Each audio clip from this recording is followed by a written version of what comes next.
Can you hear me, Squiz? Is the microphone working?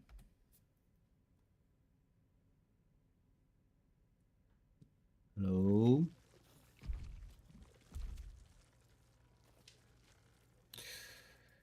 Hello, hello.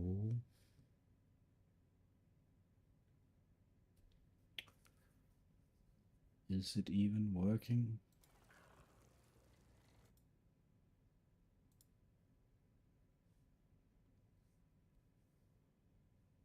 Is the sound going through? It looks to be going through, but you never know. Let me just double check myself.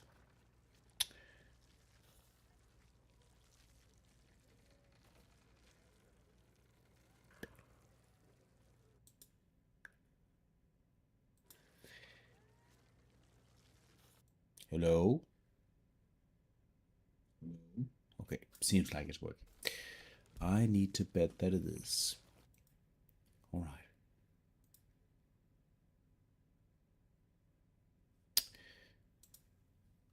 Okay, we're going to resume the Act 3 shenanigans for Wyll. And so at this point in time, Wyll is now level 12. He's level 12. He's still the Fiend Warlock.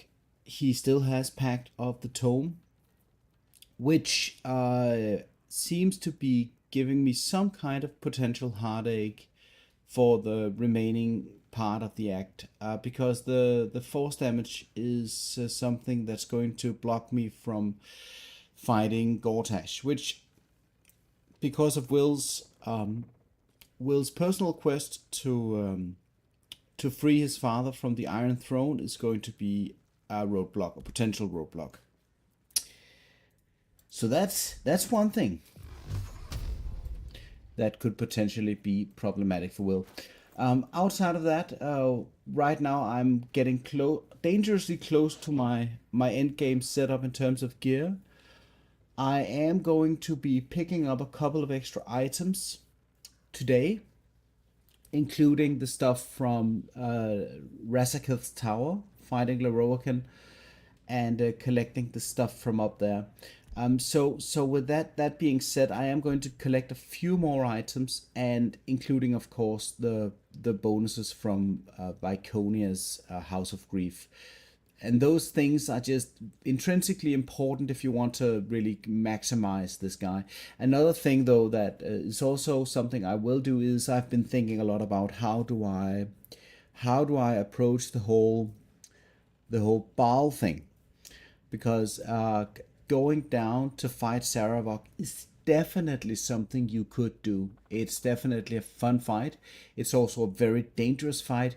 The knights guarding Saravok outside of his room are very dangerous as well, and all of those require some kind of routine and knowledge that I definitely don't possess in Act 3.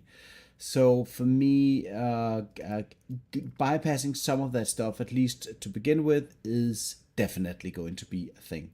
But I will be going there and collecting some of the loot or items that I can purchase there. However, I will not really benefit from the strategy using the Bale armor with the aura of murder that is going to basically enable piercing damage on Wyll, because I'm not Pact of the Blade. Had I been Pact of the Blade, the level 3 subclass, I could be piggybacking into a high charisma piercing damage build with the two, for instance, two piercing damage weapons, or maybe just one piercing damage weapon with an offhand kind of an offhand ability or something. But that's not going to happen.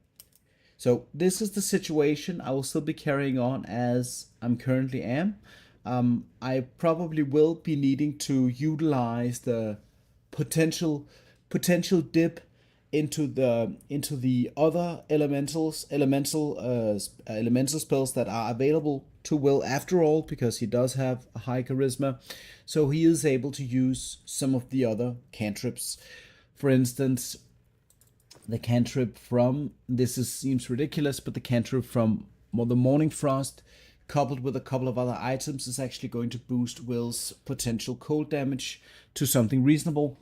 as well as with the various items that contribute and potential vulnerability. So that could be potentially a way to deal with Gortash, to simply spike the cold damage. But there's a ways. We need to go ahead and do some of the things that I know for sure how to handle. And then once I approach that power spike, that final power spike, I'll be attempting some of the harder stuff.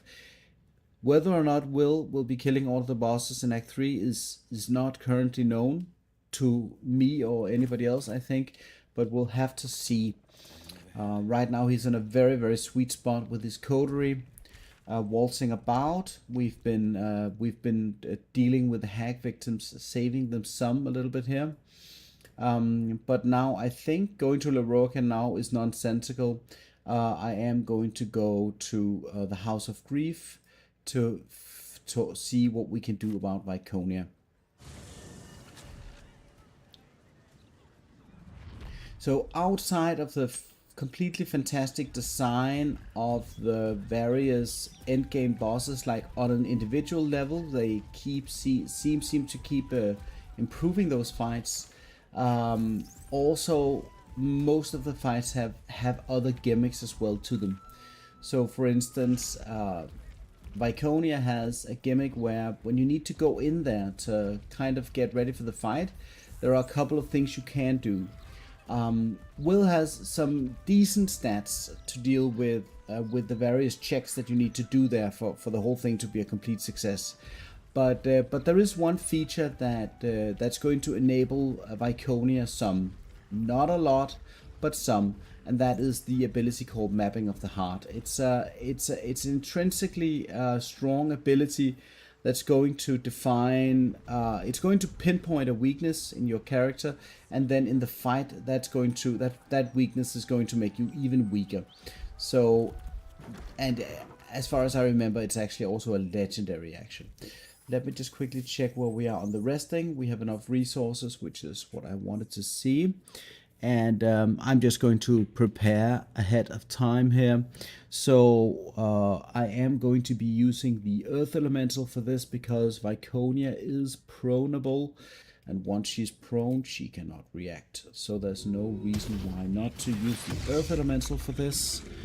Proning is just fantastic. We have us. We have a Campion out. We do not have a Mummy out, which I think I do need. And then I need to prepare a couple of other small things, like in this fight is also another fight where a good old friend of ours, the where did that even go? Did I send that back to camp? It looks a little bit like it. The Moonlight Lantern, which is actually going to disable the Shadow Teleport. The reason why this is something that you kind of want to look into, if you, of course, I think you can use a Daylight spell as well if you have that available to you, but if you're not able to block out the light from all of Viconia's friends, they are going to use their special Shadow Teleport, and if I remember correctly, get an advantage on attack rolls immediately after. And that's just going to make short work of you, no matter how good of a player you are. So not having some kind of way to deal with that advantage is very, very, very bad. So I do hope that the Moonlight Lantern is here somewhere, and then I'm not just blind. Here we go. Right, so the Moonlight Lantern. Here is the Room Powder Bomb. Let me just, for the sake of my own sanity, put that in the right spot here. Most of this stuff is never going to get sold, because I just have enough money, I think, for the whole thing. Right, so that was pretty much it, and then I do want to go and just collect another corpse for my mummy. There is just absolutely no reason to not go with as many summons as your character permits. So I think there's a corpse down here, if I'm not mistaken.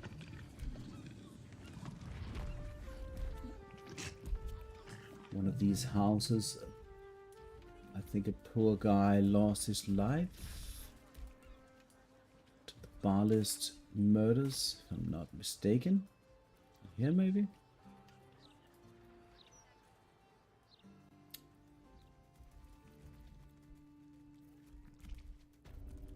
Here we go.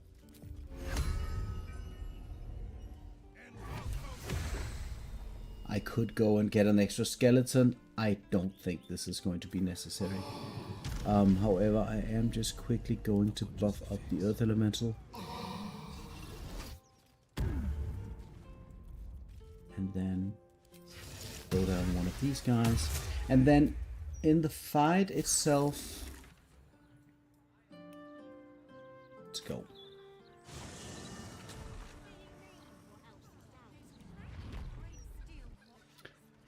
Let's go.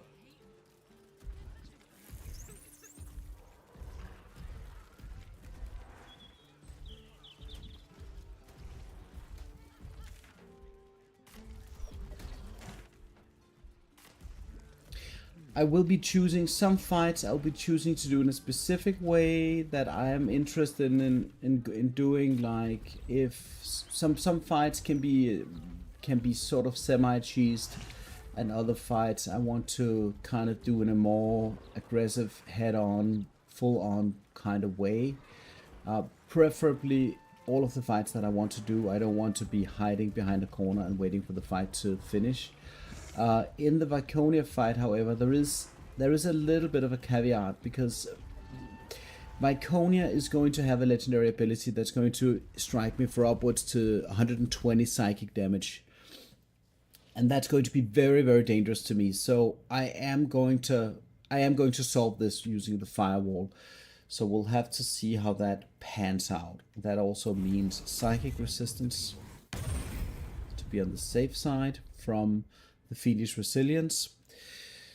And the ghouls, let's just see where we have those. Don't we have the ghouls? Oh, we don't have the ghouls. Oh, we don't need the ghouls. We get those in Larogan's tower, but I don't think we need those just yet. Elemental psychic resistance. Right, that seems to be it. So I'm going to start the whole scene here. Whatever ails the heart. Right. So now, once you pay the 1,000 gold, I'm sure that you can also fake your way into this thing. There is a specific spot somewhere in this room where you can do a perception check. And just for the sake of the whole thing, we're just going to go and do that real quick.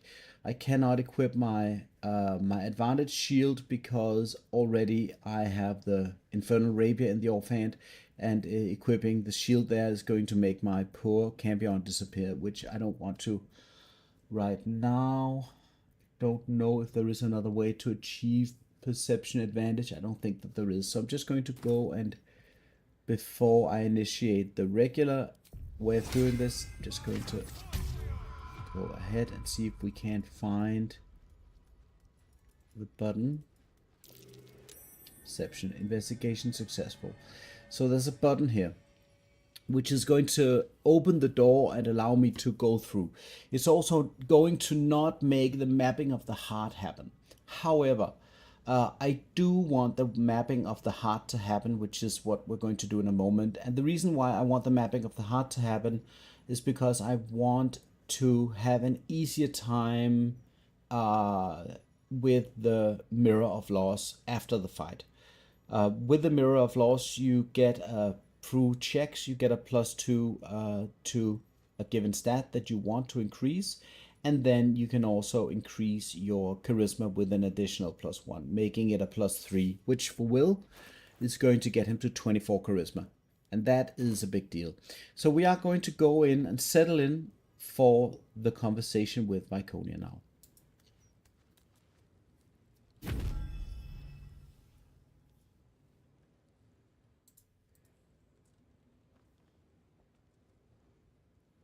Do not look upon me. This is your time, not mine. Look inward. See what will be discovered. Do not be concerned with who I am. Instead, consider what I can do for you. You are here because something grieves you. Perhaps you know what that is. Perhaps you merely think you know. The mapping will reveal your heart form. Then the healing can begin. Answer the questions I put to you, and answer honestly. The lips may try to deceive, but the heart will offer the truth in the end. Let us begin. What last caused you to shed a tear? Right. So the general idea is to deal with a particular mapping of the heart that's going to enable you to get out of the curse that she does. So once the fight starts, the mapping that she makes with you, that she does now of your heart, she's going to use that to her advantage.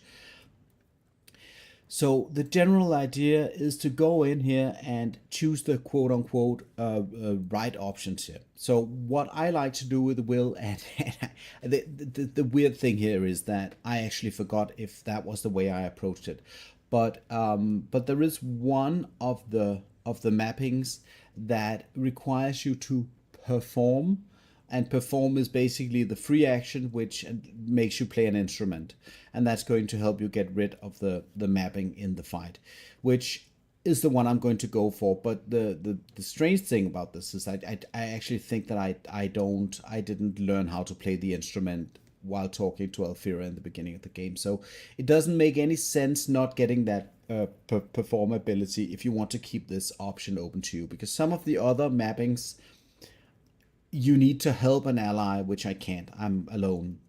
Like all kinds of stuff that's too difficult. Something with, I forget if it's poisoning yourself. Some very weird things. But the mapping that involves what's called melancholy is the one that we're going to go for. And in the beginning here, we want to say number 3, wound, to get that option.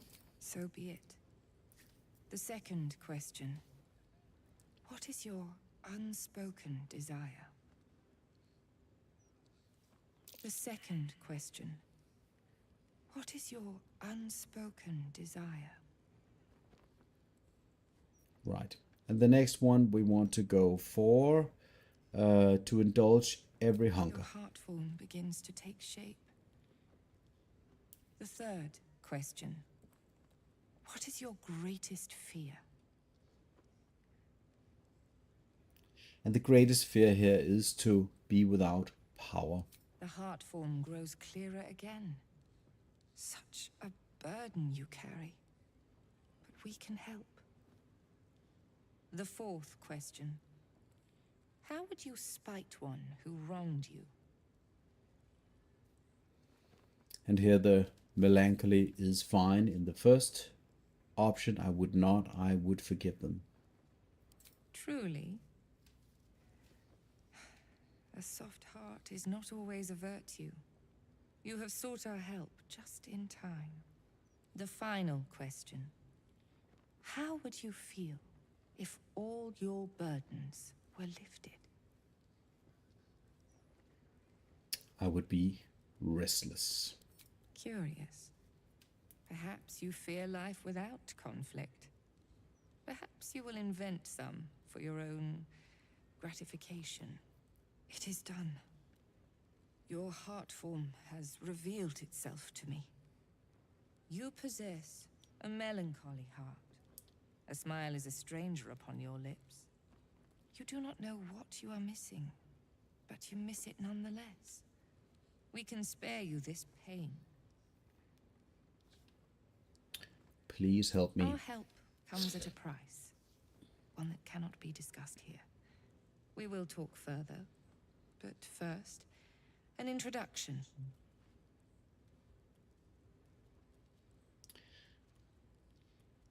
And then I am Viconia de Vere. The House of Grief is mine. But what lies beneath? That belongs to my mistress. And that is where you must go. We will talk more down below.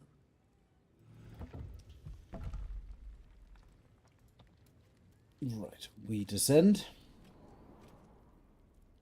This is also an Easter egg for any old Baldur's Gate gamers, which I haven't played the first Baldur's Gate games, but Viconia I think is a companion in either the first or the second Baldur's Gate game.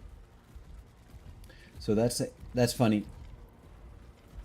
That is the case. Like, that's fine, but like, how would you know if you didn't? So there are so many of those. Okay, so right now I'm a little bit confused. This guy is he just going to hang out there? Oh, he disappears, right? The mapping, yeah. Well, I went for the melancholy mapping. It doesn't say anywhere right now on my sheet anywhere, but I went for the melancholy mapping, which is going to give me, which I don't think, no, I cannot perform, so I can't even get out of it. But it would be something that that would enable me to get rid of the curse if I had chosen the melancholy mapping. Right now it's just not. If I get cursed, I get cursed. Then it is what it is. But let's see how we deal with this. So normally the idea here is that I place, this is going to be a little bit boring, but I'm going to be placing a firewall all the way through here. That's the idea. So once all of the Dark Justiciars or whatever they are at this moment, all kinds of weird titles are going to run, they have to run through the firewall. But the one thing that I don't know actually is if I do it this way, if Viconia instantaneously is going to be throwing, because she has now vision towards me, if she's going to be throwing the curse directly at me at this point. But I guess we'll have to find out the hard way. Just going to be placing a couple of things. Probably not the Moonlight Lantern in the first go, because already now I'm hidden. So in the off chance that being hidden is actually going to do anything for me, I'm going to take that chance. Let's see. Don't think that there is any AoE attacks coming up specifically. What's very important in this fight is that Viconia de Vere, and I'm just going to approach her just a little bit to see if we can get an inspect on her there. I think I can actually even, don't think anything's going to start before I head a bit further down. There we go. Just going to do the inspect here. So Viconia de Vere is, I think, some kind of, she's not a paladin, I think she's a cleric of sorts with some kind of specific gimmicks, if I remember correctly. She has Sanctuary, which is going to be only, and she can only have this active on one character. Her legendary action, let's see if she actually has no, oh, she does have a legendary action at the ready here. So these are the things that we're going to be afraid of here. But let's just go over real quick. Shield of Faith is what it is. Sanctuary makes her immune right now. Radiant Retort means that I cannot use Flame Strike, for instance, on her. No radiant attacks, which reminds me to just quickly check my gear. So no Blood of Lathander. Let's just quickly check. And there is no, I don't have any resistance to the necrotic damage, but I hope that I'll be able to manage. I was actually thinking about using the adamantine shield to avoid getting the critical hits, but I think hopefully I'll have a turn to switch that in if that becomes an issue. That's the idea, at least, so that she cannot crit me. Because once she does the mapping, all of her attacks are going to be critical hit. But the adamantine shield is going to negate that. So having a source of critical strike negation is pretty important here, if I remember correctly. Trickery Cleric, Divine Strike, Poison, Spirit Guardians, and she can become invisible. Okay, and Divine Intervention. We'll have to see about those things. Divine Intervention sounds really scary. But let's see. Let us see.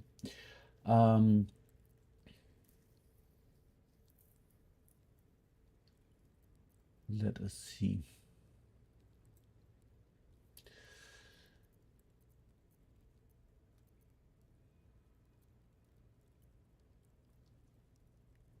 Just want to make sure that I have everything set. I don't want to use the Callous Glow Ring because that is going to cause damage, the retort on me. Unless, of course, the firewall does not redirect damage directly to me, which I'm not quite sure about. Guess we could. This is probably more interesting. I think this is also going to negate them, actually. The coruscation ring with the radiating orbs is going to nullify their ability to do anything, really. Once they are lit up. I think this is good enough, I think. And the spell sparkler either works or it doesn't work.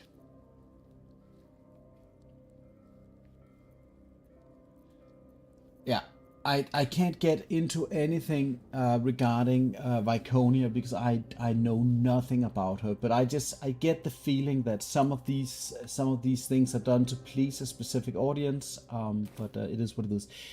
Okay, I'm going to cast my Flame Strike here then. Then we'll get started, and I can recast that Flame Strike a couple of times. I do have some sources to help me. Also, there is one thing here that I think I simply... the free cast passive, which is... let's just find it. Here we go. Free cast passive, which is going to make my first spell free. Basically, not the firewall, apparently. Interesting. It's going to make some spells free. Not all of them. Let's just... disable this, and let us try and see if we can't make the fight commands here.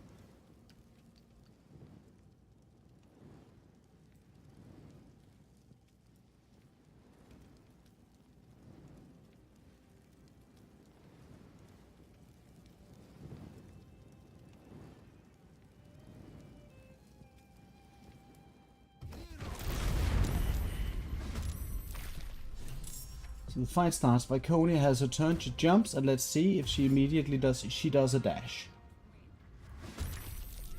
Right. So she doesn't activate her legendary action straight away. But now she has. Let's see. The Sanctuary of Loss. This is the one. If an ally is struck, Viconia can apply Sanctuary of Loss to them, shielding them from further attacks. This protection will wane if the protected creature attacks. So right now she's taking damage from the obviously from the aura of fire. She's not a very high HP NPC, so if you can kind of get her down very quickly, I mean the fight is practically over. All right, so I'm going to do, before I do anything else, so I'm going to drop the Moonlight Lantern here so that all of these guys cannot, they can shadow step to the firewall or to the edge of the Moonlight Lantern, but they shouldn't be able to go in there. And so I cannot harm her. And even if I could, she would probably retaliate with the Heart Wrench. I just quickly need to see.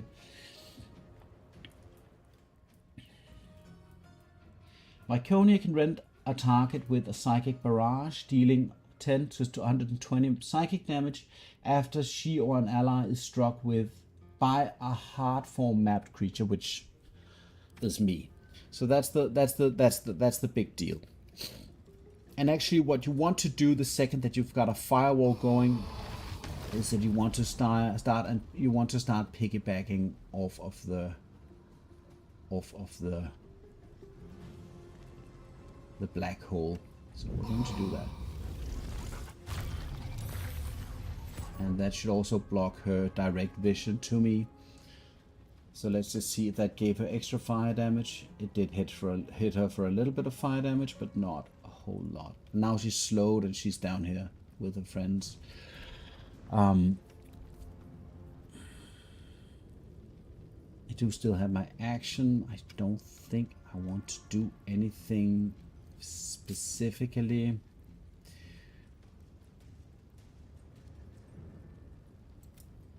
I think we're just going to sit this out. I'm just going to check in with my friends. I have a friend right here.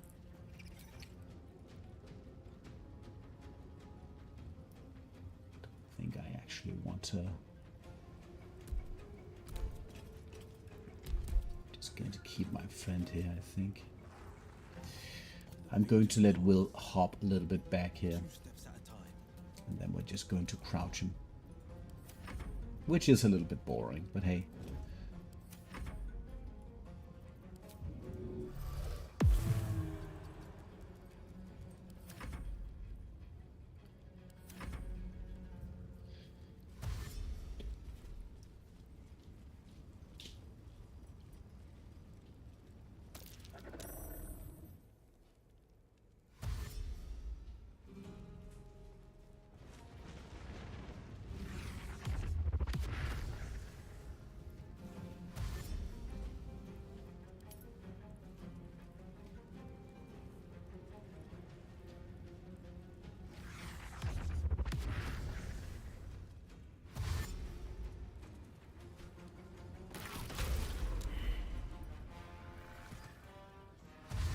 Some of the NPCs here are just extremely high HP. They have a high attack rating, and for instance, the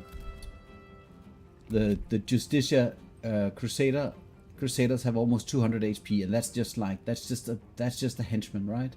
A lot of these guys have 100 HP, so there's a lot of HP that needs to be taken care of in this fight. A lot of HP.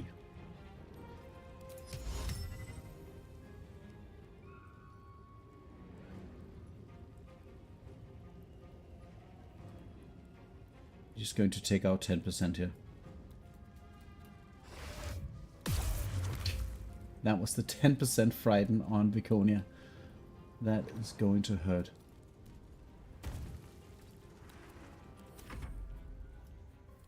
So the way that the mummy works is that it has that frighten ability that apparently works in some very unreasonable situations, like on bosses, for instance.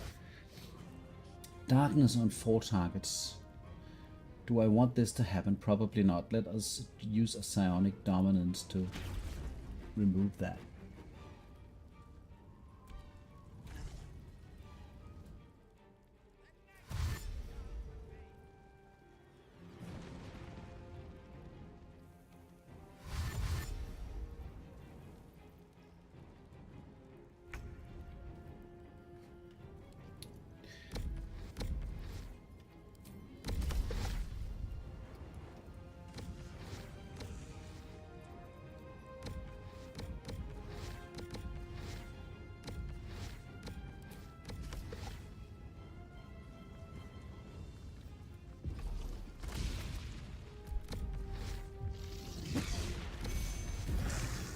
Yeah, there we go. Let us just quickly check. So now the blind, this was the reaction of Viconia. I just need to check if that was also her legendary action. Sanctuary of Lost legendary action. So that was the spell that she just did. So now she protected this guy with Sanctuary of Lost, which is basically a sanctuary spell. And then the other thing, the Heart Wrench, is that if the heart map creature strikes, then she does the other thing. So that's the thing that I need to be careful of. Did I manage to block myself using shovel? Great.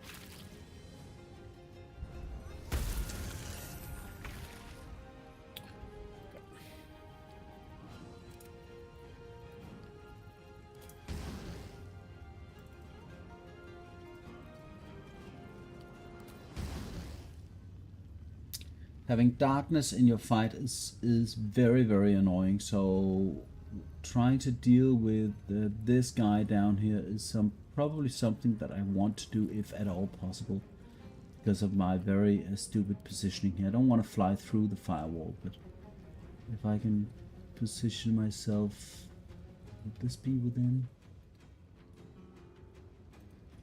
Just want to check if that's not, that's darkness as well. So there's that.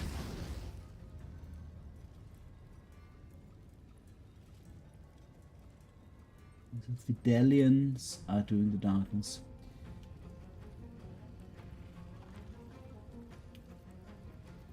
You can't even target the guy, so that kind of settles it. Let's just shoot here then.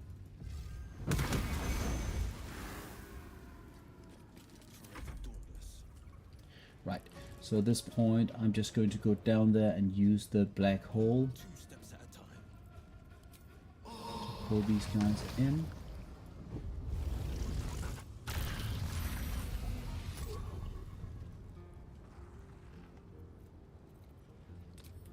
And then I want to see if she triggers the hard form stuff. How can I actually attack this guy? Sanctuary of Loss. I'm confused now. Am I able to trigger this guy because of the hard form? Alright, repelling blast is on. This guy has been targeted now with the spell, that's why. Let's see. She doesn't retaliate. Is she, in fact... No, she's not stunned currently. No, she just doesn't retaliate. I think Viconia cannot retaliate if she can't see you. I think the Heart Wrench ability has a very, very long range, but I do not think that she can actually use it if she cannot see the target that she's trying to hit. Okay, let's GTFO with this guy. We could place him in the darkness.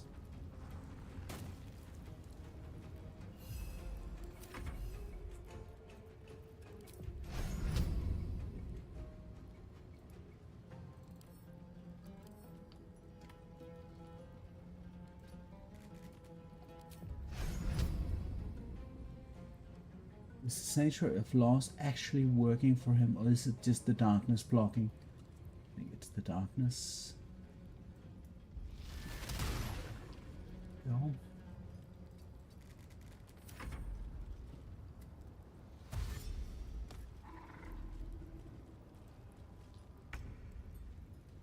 Doesn't look like the Wall of Fire is actually applying the Radiant Orbs, which I had hoped, so that bit didn't work the way I had planned. Let's just check if Viconia, she's still frightened, so I could just try to reapply. Doesn't have any better thing to do here. Saved. She needs to roll a 2, a 1 or a 2, so, and here is the darkness, so we're just going to backlash this.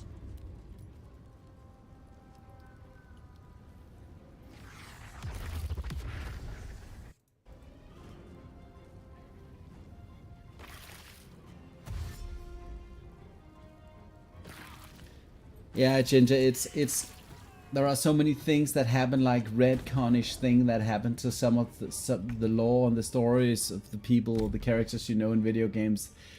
That's never very satisfying. I've been in that situation so many times where I felt a little bit dissatisfied with whatever they decided to do with some of the characters that I really liked from various video games, so I know that feeling all too well. So I think I'm just going to position this guy over here. He'll have to take a couple of hits, but that is okay.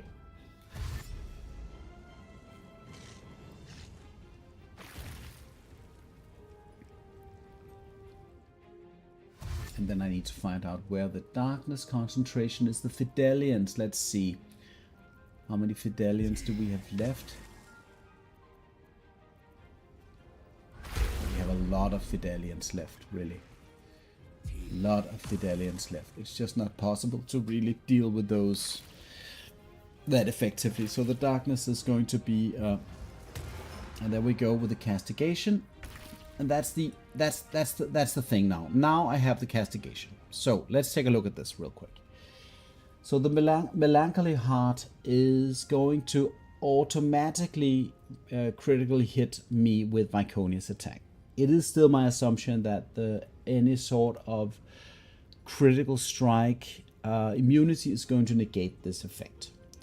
But anyway, it's not too nice. And so when this effect, to remove this effect, I can perform. But I cannot perform because I did not interact with Alfira in the beginning of the game in the proper way, so I do not have the perform skill. So that's a good reason to why getting the perform skill, since it's basically free. You can talk to Alfira whenever you like, and you get the perform skill, and then you can whistle, you can play an instrument, whatever it is really that you like, and it's going to be very effective for you.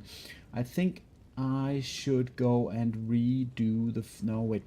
Let us first try this out. I really want to see what triggers the castigation, or triggers the legendary action. I'm going to black hole here just to see what happens.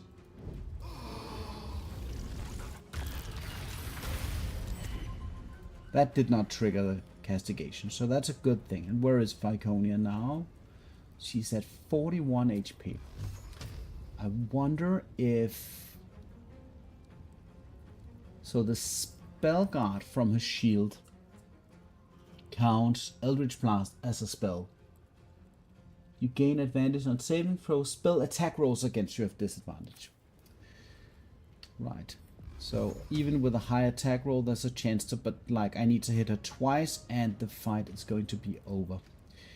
So that's a good question. Probably she's going to die from the fire stuff next round as well. So I probably don't want to do anything really. I want to stay in relative safety up here, hiding. I think that this is probably the one saving grace in this fight, is that she doesn't have a lot of HP. So the fight is over before her game mechanics really start to blow up in your face.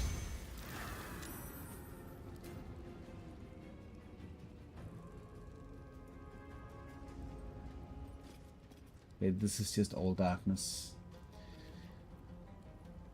I don't care. They get advantage on attack rolls at this point. Being blind obviously is not a very smart thing to be, but it's not going to matter much.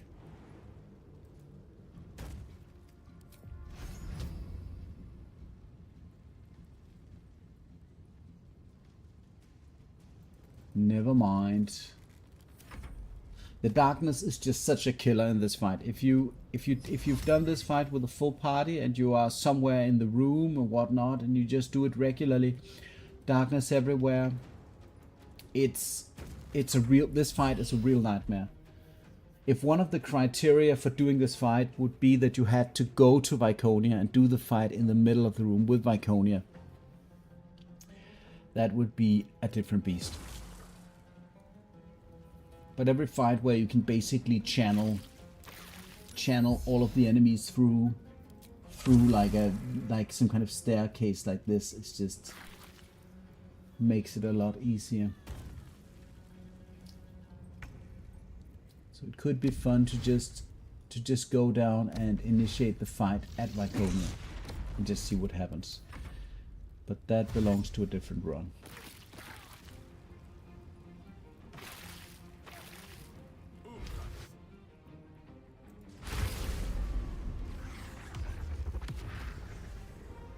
Firewall. The firewall solves the whole thing. Also because it negates her legendary action. Now she's not going to use her castigate stuff on me. I do have the psychic damage on there, and let's just double check for the sake of it.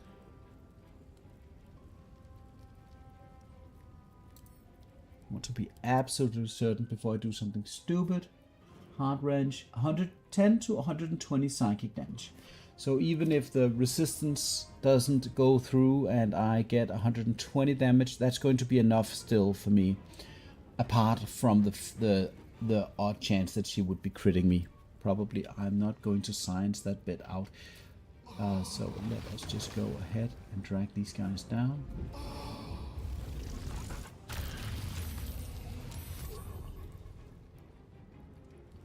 Firewall is still working.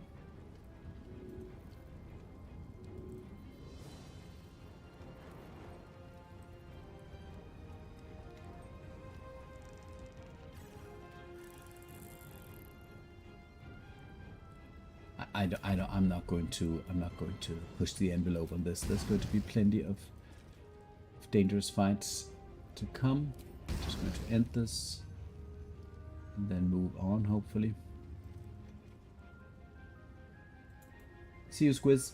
Thank you for showing up.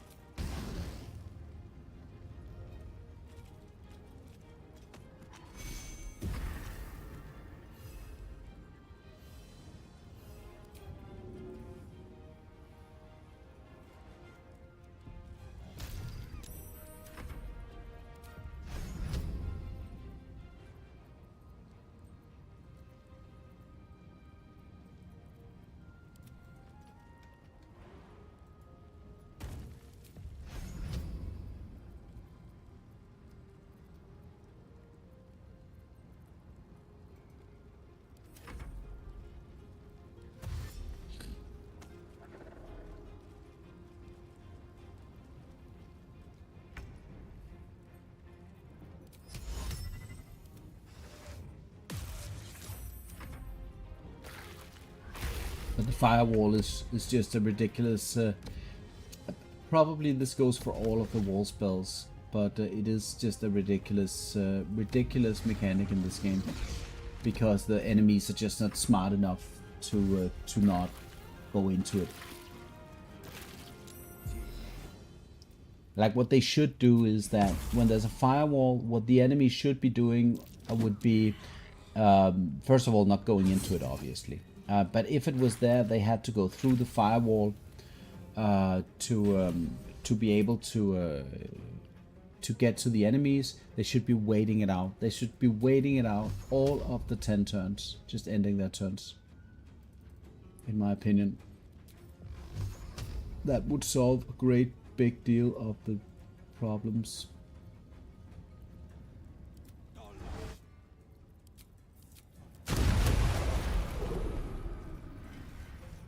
Because obviously this is extremely gimmicky.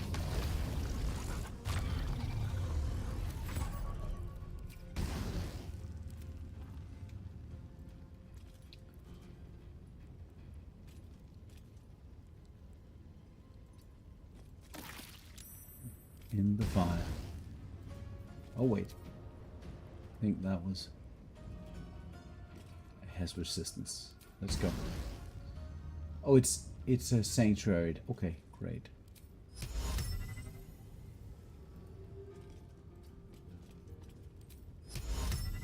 What?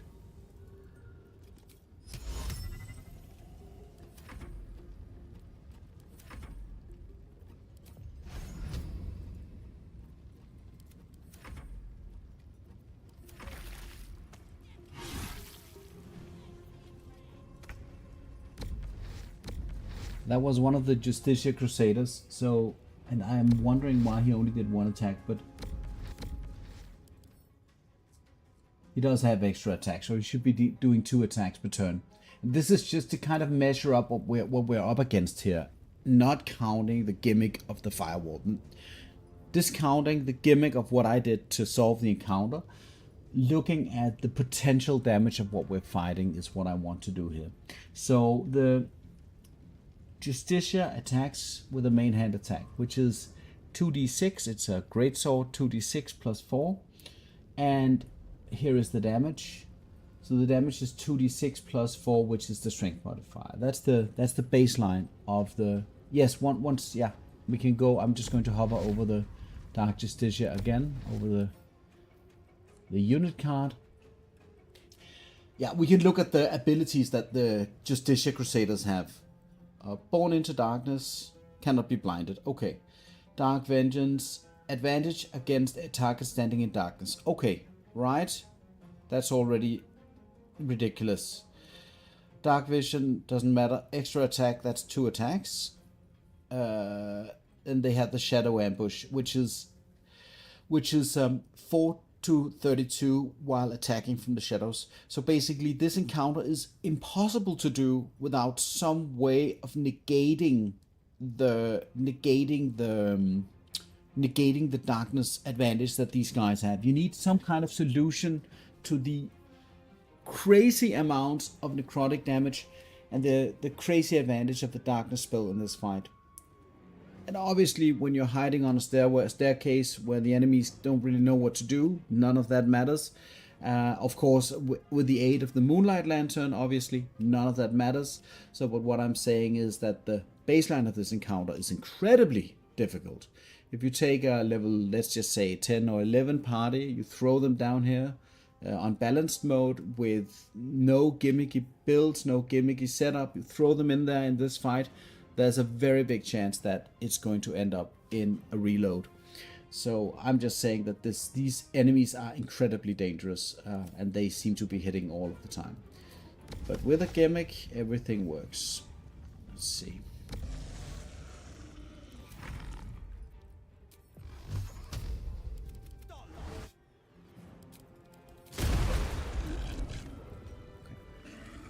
Right, let us head down there. Even with, I don't think, did they drop things as well? They do drop things, I don't care. He just did 1 attack. That was an error. He does more attacks. I have seen more attacks from these guys earlier. So they do more attacks. This was like a anomaly. Okay, just checking out. Oh, we got more. Oh, this was Sentry Frederick. He was not positioned before the fight, so now he's suddenly realized that everything is up.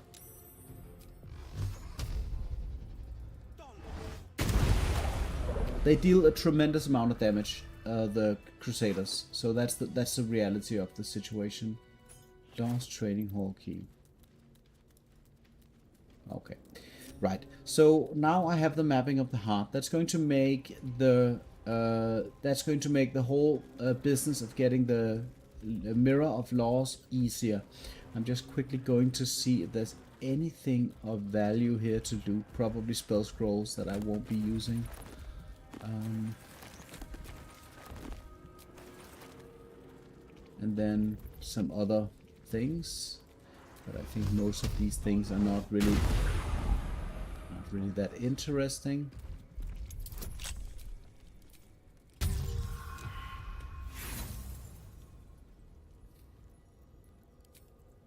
But now my interest is already peaked for this chest, which contains 1 gem and 1 monstrosity slaying arrow. Right, and then there is the poor servant or whatever that is, who's hiding in here. And who's just doing her job, I think. Who is she's a quartermaster, and she's, as far as I know, unwilling to trade with me because I killed everybody, which is leave me be. And this is the weird thing. I discovered that if you kill this one, if you attack her, this is going to initiate an invasion of city guards spawning. Last time I did this, which was a long time ago, a legion of, well, it escalates. So first you get four fists, gauntlets or whatever they're called, manips, and then you fight them and you kill them. And then I forget if you need to re-attack her again, because I think she heals like Crusher heals in Act 1. So then more legions will spawn, and at some point, like I think I had 12 fists spawning out here, ready to kill me. And nobody knows why, nobody understands exactly why this happened, so it's definitely not been deep programmed. But like what I would like to do at this point is I would like to kind of I can't seem to... I can go in, and I could actually try to pickpocket it just to see what she has. Oh, I think she does have something if you haven't murder hoboed her entire clan here. But right now she doesn't have anything interesting. Alright, so we're going to go to the Mirror of Loss.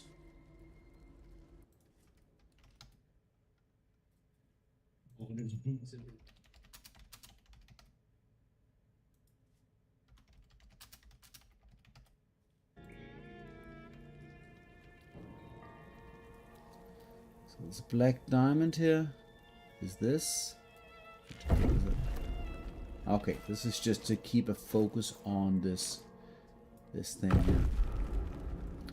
I think you can basically put anything up there. No, that wasn't it. Black diamond. Probably it's stuff that needs to be black, if I'm not mistaken. Interesting small detail for you, Ginger, because I think one of the biggest misconceptions, particularly for people who are unfamiliar with the way that the tabletop version of Dungeons and Dragons work, you only gain a specific increment to your power stat-wise once you get to an equal number. So basically an 18, a 16, a 20, so forth, so on, so forth. There is a little bit of a caveat here, which is very odd. I'm just quickly going to equip the Hill Giant Club Strength. Because now, from Viconia, I looted the Handmaiden's Mace, which sets my strength to 18. Which is 1 point lower than what the Club of Hill Giant Strength does. So, does this influence your attack roll modifier? No? Let's try to equip this one. Still a +4 to strength checks. If we unequip, it's going to be a -1 to strength checks. So it's a +4 with the 18, which everybody knows. Okay, so now I'm going to equip this one. And so there is one number that changes in the overview here, and that number is in the lower right hand corner of the character card. So right now I can carry 288 carrying capacity and 275. Does it change the amount of length we can jump?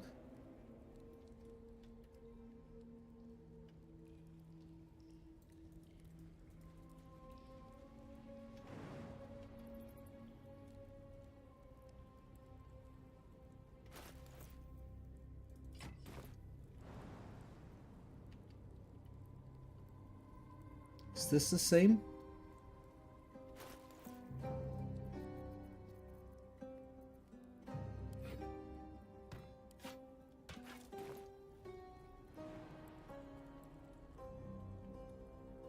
It looks like it's the same.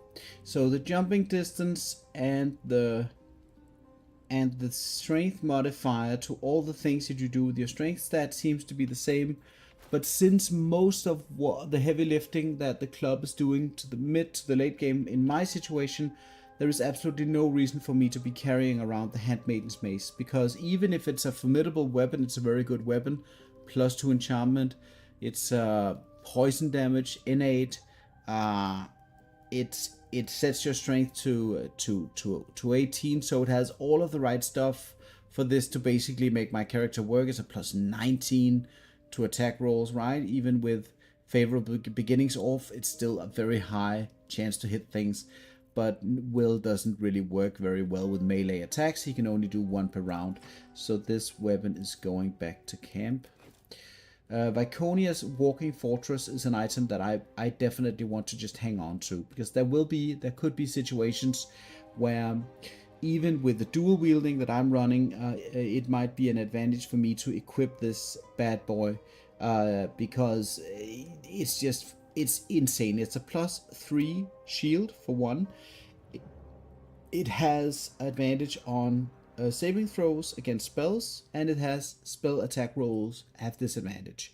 So this makes you kind of, you know, basically the most tanky thing in the world. So I will be keeping it. Let us just quickly see here. I really forget if I need... just need to check one thing here.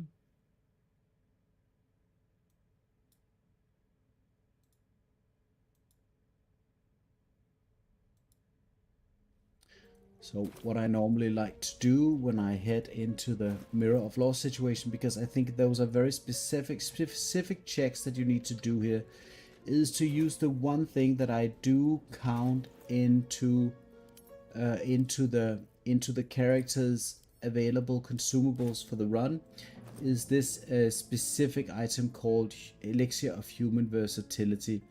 So I actually like to use this one. And this is going to give me proficiency with the checks here for the Mirror of Laws, but I also need to get in. So how do I do that? How do I do that?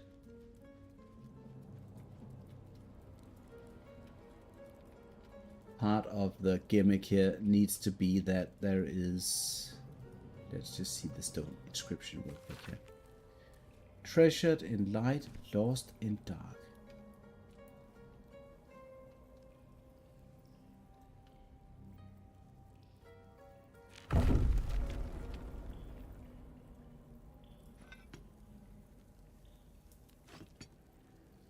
These do not seem to work.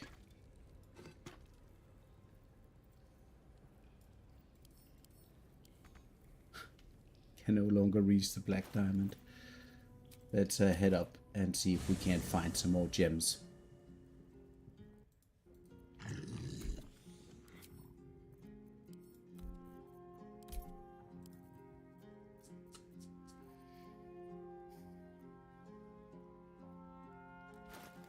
Wonder if they like the umbral gem or the pearls.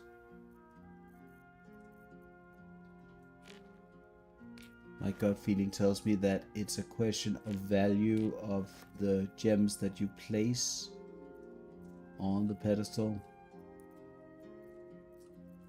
Let's go and see if we don't have enough value.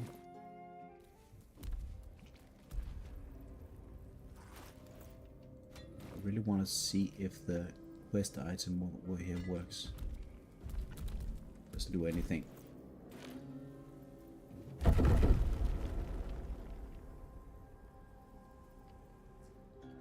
Where did the umbral gem go?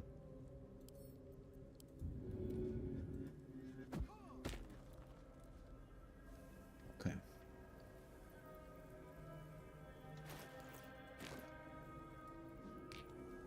Yeah, that does seem to make it go down some.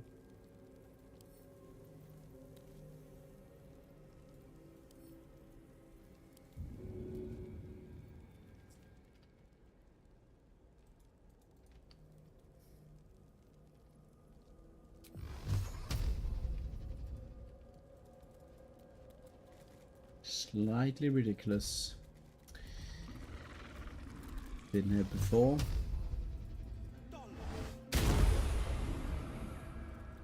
Okay.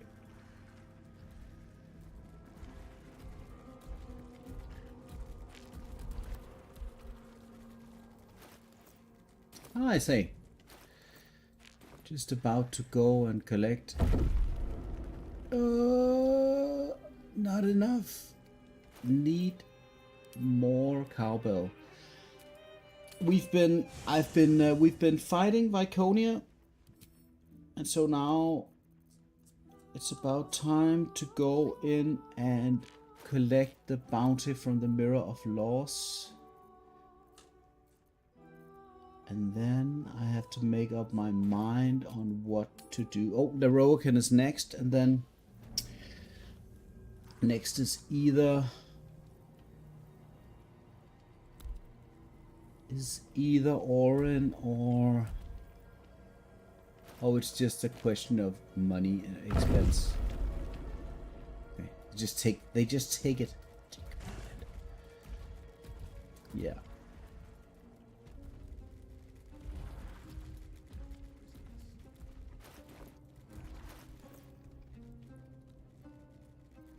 And now I just need to sort a couple of things, because I do believe that even if these are very specific skill checks, they do rely on the stats of various things. No, I didn't read her note. Does that increase the check?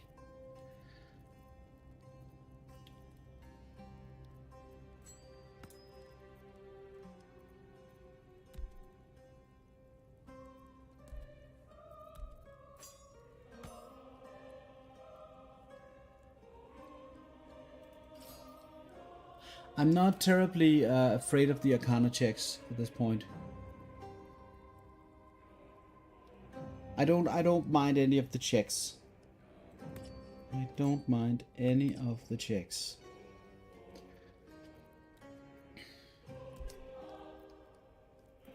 At this point, I'll be doing all of the checks. Yeah, dice rolls are not always very interesting.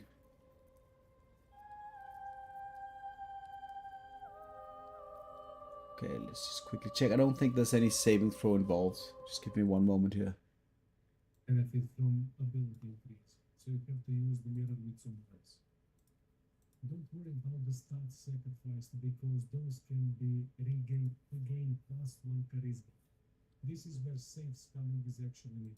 You need to sacrifice surpassing arcana or use member with whom you want to improve the ability. Let me repeat that. You can pass these checks with any of the party members and then leave and then use the mirror again with somebody else. That works.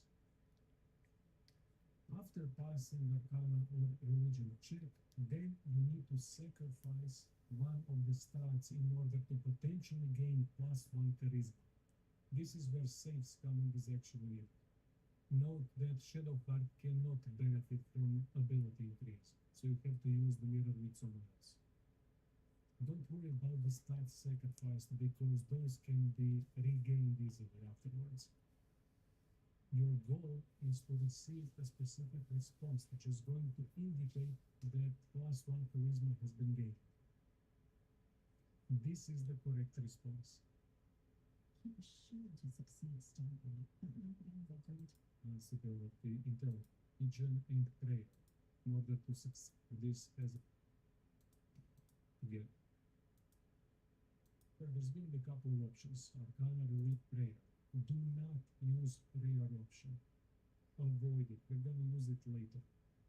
For now, either use Arcana or Religion. I've used Arcana. I don't know if Religion offers.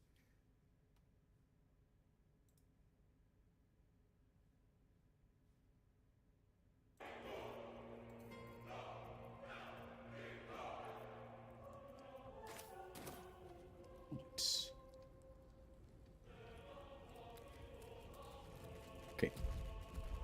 So, going in with guidance. Oh, there is the one thing though, which is where the Warlock really shines, and that is actually with the Dark One's own luck, which is then applicable to any of the important checks. And if I remember correctly, pretty much the Arcana check is going to be a very high check. Going to head in there and do our best. Huge polished disc looms before you. A mirror, but one that offers no reflection. All you see is a void of endless darkness.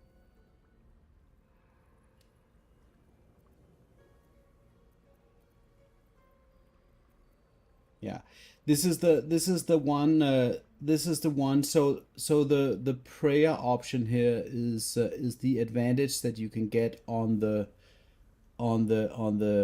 mirror here, which I just don't remember if this will enable the other check. I think I need to use the Arcana check to begin with to get the +1 to charisma here. So let's just quickly check the different stuff. We have the +3 from intellect. We have +1, +4, so that's 7. Already 9 to 12. So that means I need to roll at least a 14. Do I want to add the Dark One's own luck for that roll?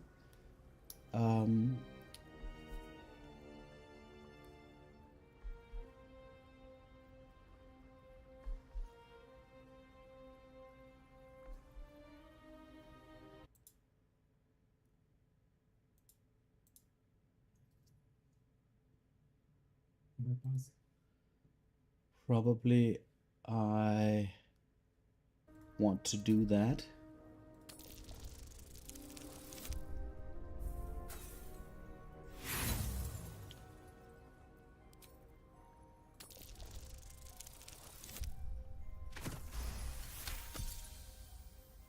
A mirror of loss.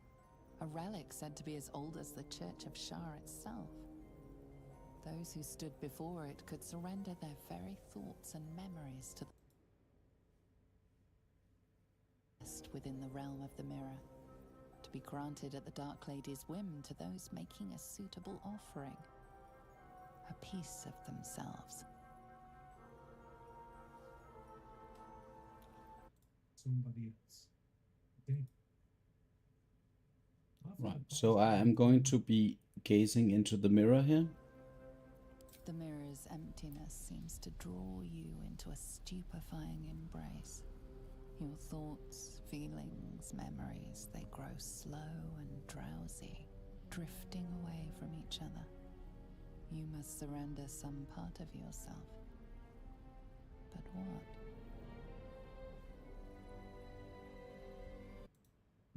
religion check, then you need to sacrifice one of the stars in order to potentially gain +1 charisma.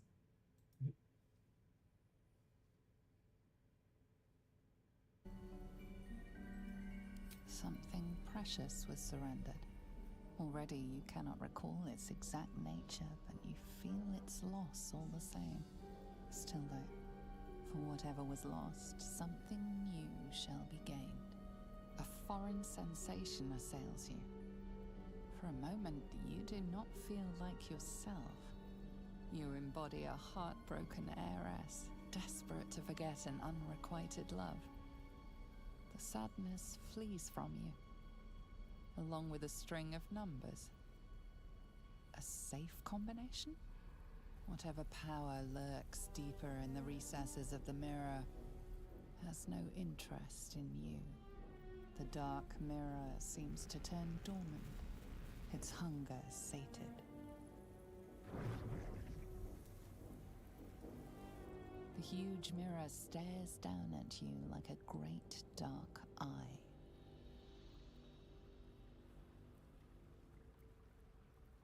The mirror's emptiness seems to draw you into a stupefying embrace. Your thoughts, feelings, memories, they grow slow and drowsy, drifting away from each other. You must surrender some part of yourself. But what?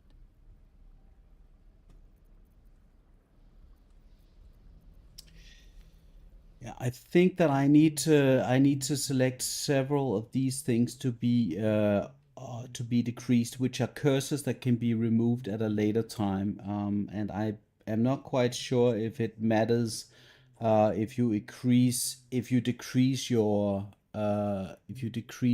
abilities for lower than 8. I don't think that is that has any kind of real value.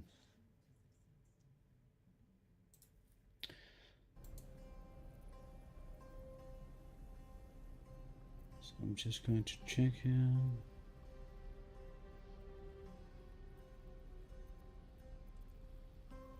Constitution. You feel parts of your own being take flight from you. Is this what Shadowheart experienced when she surrendered her memories? Still though, for whatever was lost, something new shall be gained. A foreign sensation assails you. For a moment, you do not feel like yourself. Disappointment floods your mind.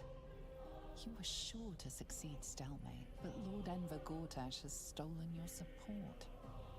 All that charming and cajoling in the parlors of the upper city wasted. The memory fades away, yet it leaves its mark on your mind. The dark mirror seems to turn dormant, its hunger sated.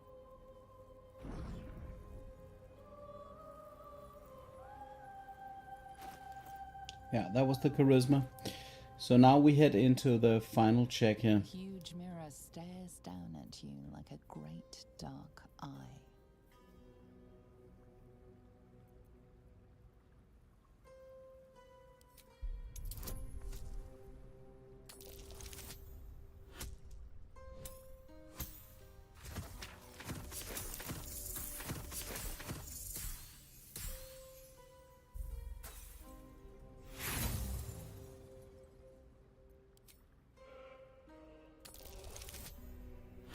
So probably having the warlock subclass feature, Dark One's Blessing equipped to autocast makes a lot of sense when going into the final check. If there is an invisible check here, let's see what happens. Dark and ancient. It approves of your fealty.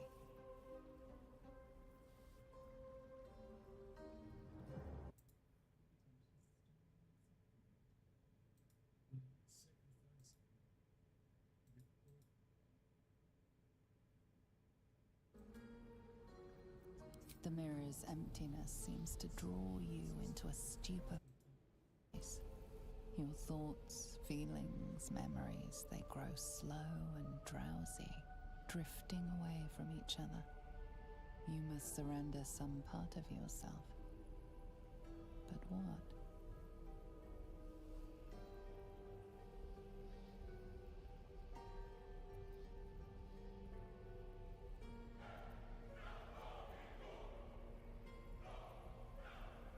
The gaps in your mind grow wider as you allow yourself to be diminished.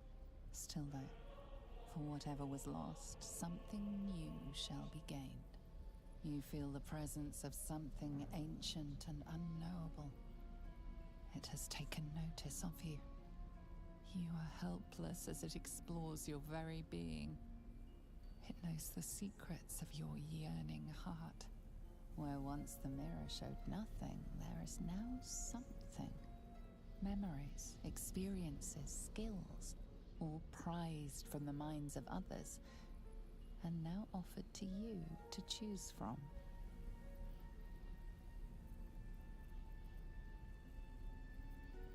Guile of a bard who could charm even a dragon. Pouring lips, spawning laughter, and nods of agreement are your constant companions. Is there anything a quick tongue and a warm smile cannot achieve? The memory fades away, yet it leaves its mark on your mind. The dark mirror seems to turn dormant. And then that's it. And that's one of the reasons. Let's just quickly see everything works as intended. 22 charisma. And with the hat, even if the +2 charisma, 22 charisma is the max, the hat is going to bring you to 24. And I assume that's because some of the way that the different bonuses or things apply to this kind of bypasses the hard restriction for this. So if you have, for instance, 20 in charisma raised by ability score increase, I'm assuming that the hat will only go to 22, and maybe I don't know what's going to happen to the main stat here. But this was successful. Thank you for the help in the chat. When it's half a year since you've done this last time, you don't feel very knowledgeable when you need to go in and redo something which is intrinsic to your build. So now Wyll is at the 24 charisma that I wanted, which is great. But I am going to take a long rest right away. I am quickly going to just locate the notes that Shadowheart made, and I believe that Shadowheart was in fact, I want to say imprisoned. I don't know if that's very accurate, but she was at least, she had a little special place. This is these right here, Those are Shadowheart's parents. I don't even know if these are... if we can even talk to them. Yeah, you just don't know who they are. You have no idea who they are. If Shadowheart is not part of your group. Let us go over here. Just quickly check. No. What is this? This is nothing. She has a special place just somewhere. There's a prison in here, if I remember correctly, which is definitely not her special place.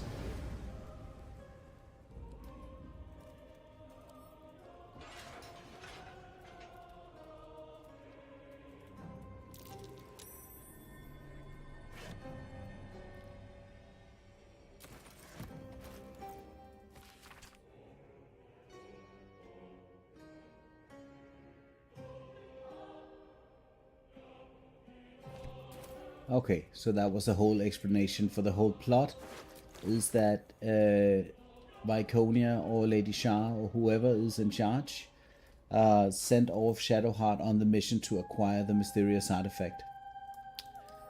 So this is the whole plot right there. Let's just quickly where is her secret spot? Where is her secret spot?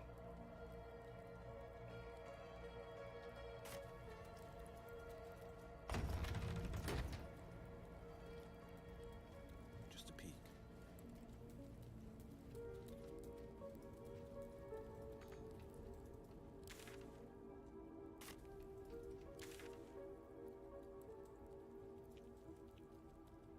Is it down this way? No.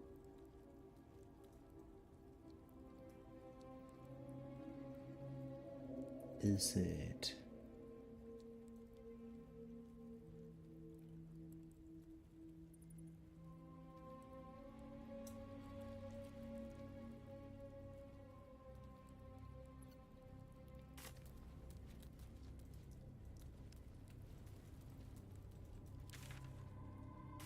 Now I'm just getting insistent. Now I remember where it is. It's right here in the quartermaster room in the armory. It's right behind the armory. Because I want to see there's a note apparently that explains something that helps you bypass one of the checks. And I felt a little bit cocky. And now I failed the perception check. DC 15. Yeah. So it's right, it's behind here. Oh, I can just fly across. Okie dokie. Right, and this is part of the backstory as to why she likes the night orchids. Because the night orchids were part of her little special grove where she could go to relax. So I'm guessing that this hastily written note here has to be, let's see.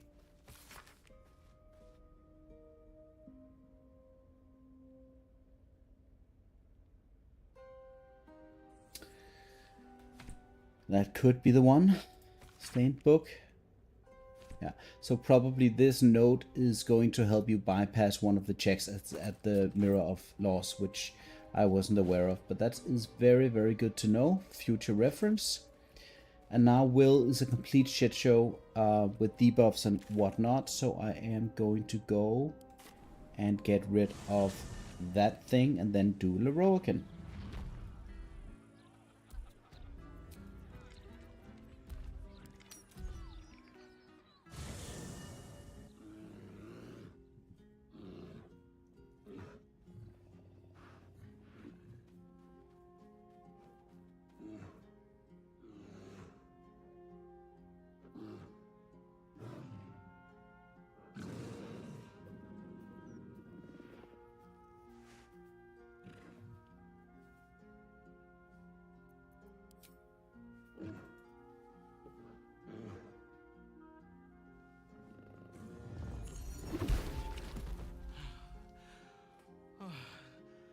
Father, forgive me.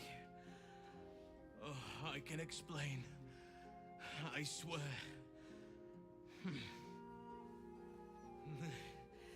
It's this place, this city, I can feel its corruption eating away at me. I should not be here. No one should be here. It has made a monster of me.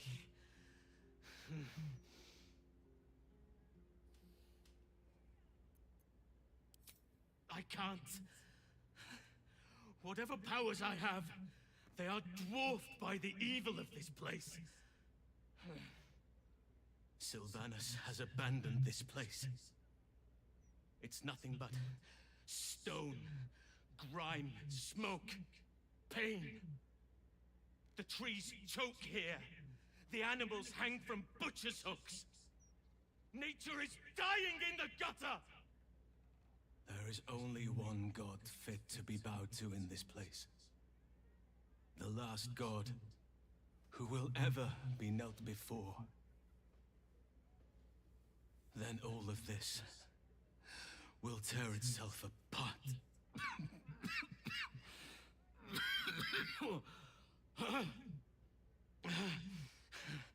My body is trying to fight the corruption. But it's losing.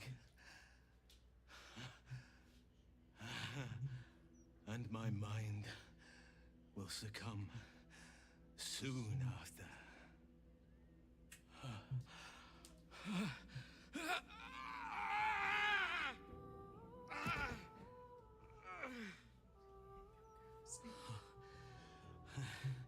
I will not allow it. I will not surrender control. Even in this place, there are still innocents.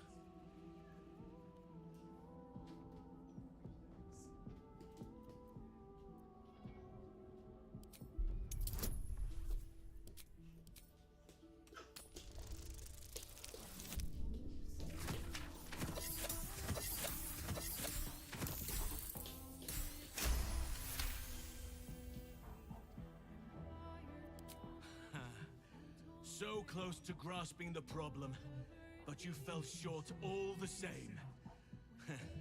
You had better sharpen those wits if you hope to spare your friend the true blade.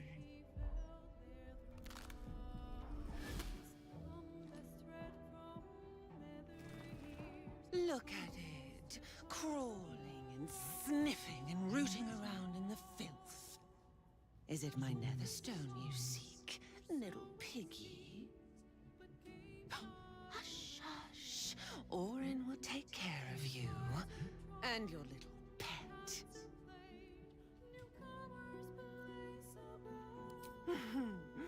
Gortash, the little Lord of Darkness. I know him well. Yes, yes, and he knows me.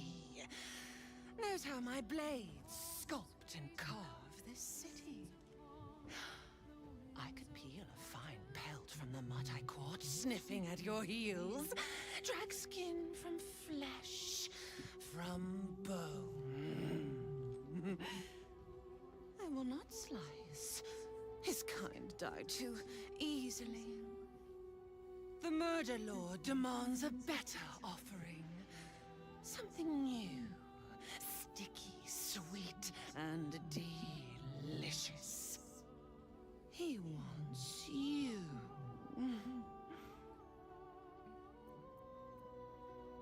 Kethric's killer turned the corpse lover to carrion when you took his stone. Oh, but he was a dull kill. No blood to spill, no guts to rip. A desiccated husk, all dust and hollow. You must be sharpened before you set your edge against my skin.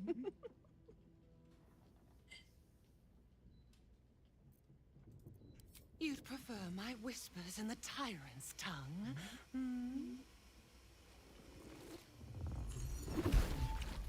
You've heard Gortash's whispers. I see how your skull swarms with his promises. He whinges and wails over the crown of Carsus, wanting to command it without me. Oh, how slit his poxy smile from ear to ear. But I can't touch him. He bound my blade when we first conspired. Gortash didn't want me at first. Didn't trust me. Got me to wag my tongue, swear an oath never to hang him from the hooks. Drip train him into father's open jaws. You must kill the tyrant. Take the netherstone from his corpse and bring it to my temple. There we slice and shred each other. The survivor claims the stones. What's left of the other is bars. Agree, and I will bring my assassins to heal. They watch you always, longing to spray the crimson from your veins. Refuse me, and you'll learn what happens to those who defy Baal's doctrine. So will your friend. Orin demands a fight to the death. The prize for the victor, the Netherstones, and the chance to control the crown alone.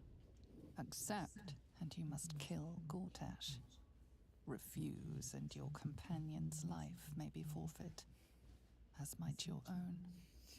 Orin's assassins will hunt you like prey for slaughter.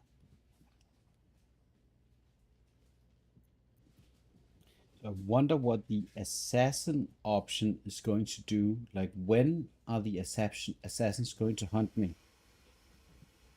Yes, oh yes. Kill the Bay Knight, and I will keep my blade unblooded. Do not underestimate his steel watch.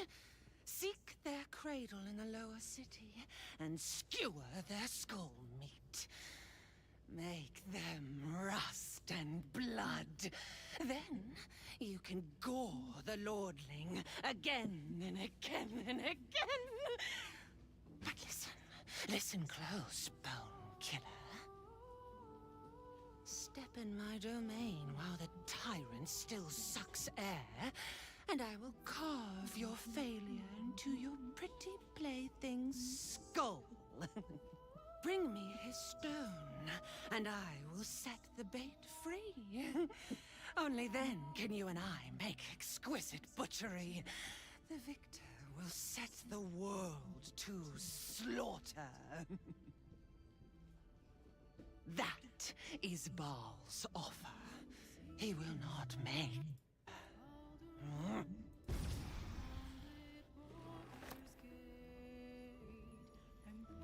All right. Yeah. See, that was Halsin and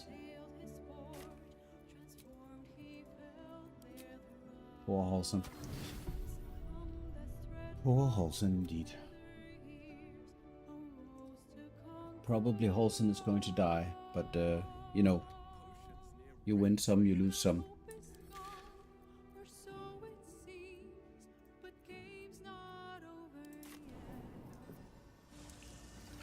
I'm just going to prepare for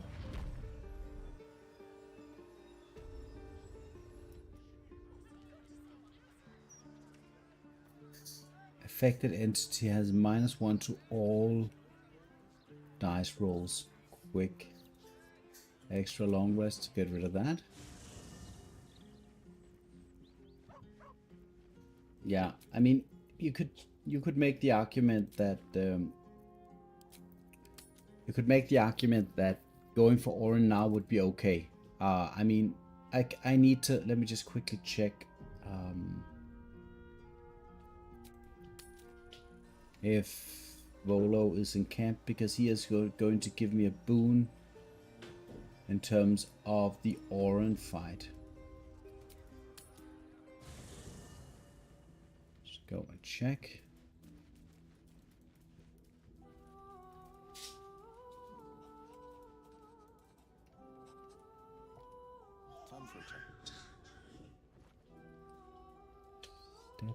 Steeped in bliss, he's next to the camp chest. Orin the Red controls the syndicate.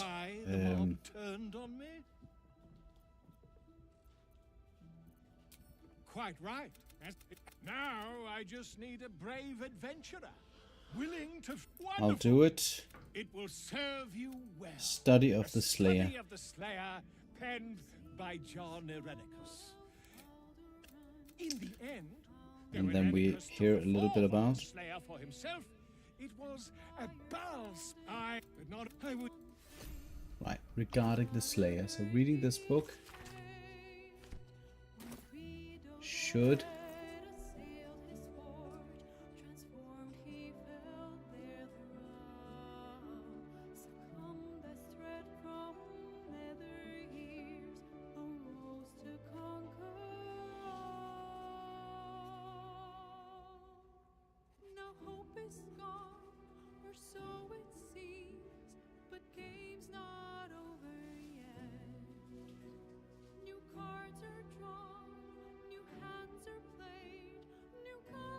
Slayer knowledge.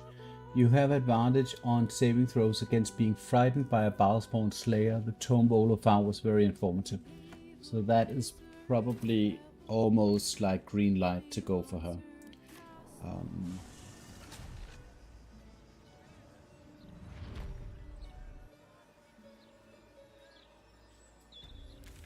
The only really important or dangerous thing in the Oran fight is in fact the Ballis Slayers that potentially stun you for a full turn. Not having control of your character for a full turn is very bad.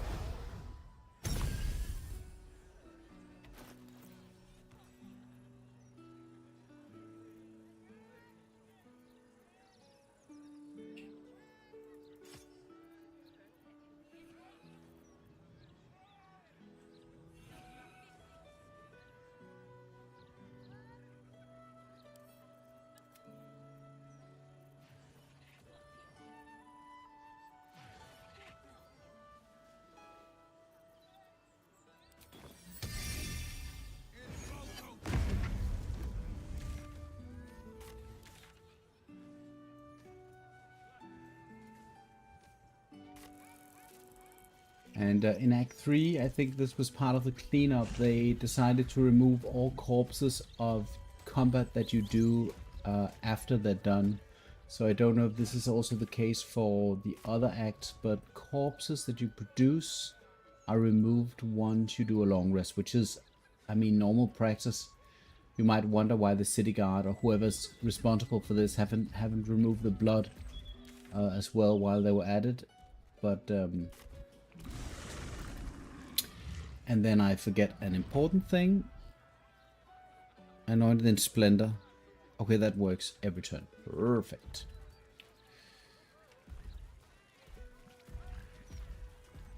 Let's see if we can't find a corpse in here. I need a short break after this.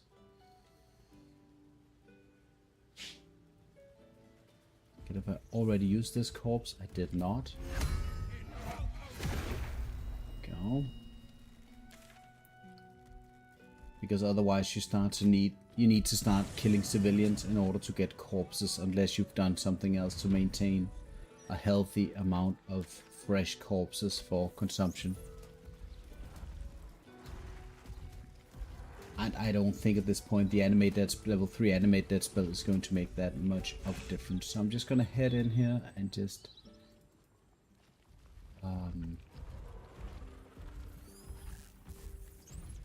so first time you go here,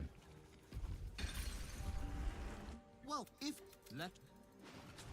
the portals will spawn. A friend of mine told me that it's unhealthy to walk into the other portals here, and that reading on the left plaque here The Night Song is an immortal being. is going to send you to the right place.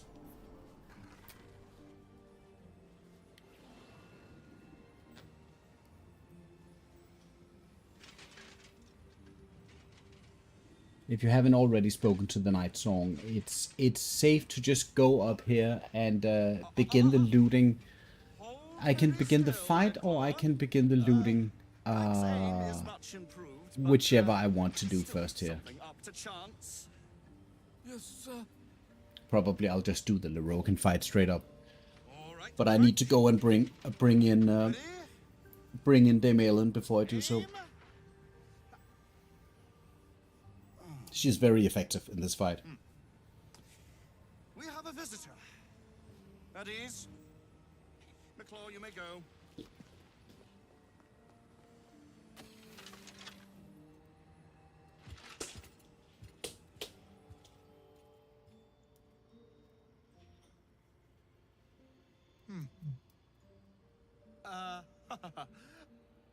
I see no night song. Surely you wouldn't have entered my tower without the night song in hand? Surely you wouldn't have wasted my time? You'll have more gratitude than you know how to count once the night song is in my hands. Do you have it or not? She? Then you do know her. You've been to Shah's temple, to the Shadowfell. Yeah. You've looked upon the night song's face. Generally, all of these Act 3 villains, Lerocan Where is she now? and Cassador, even Viconia, have just absolutely, like, Viconia works because she fits into Shadowheart's story arc in a very, very good way. Cassador doesn't work because all you know is that he's a vampire lord who wants to kill Astarion. There is nothing outside of the constant fear that Cassador or his cronies might show up at any point in time in Act 1 in particular and kill you. It's very thin. And Lerocan has absolutely nothing to him. It's basically just a loot house. Dead?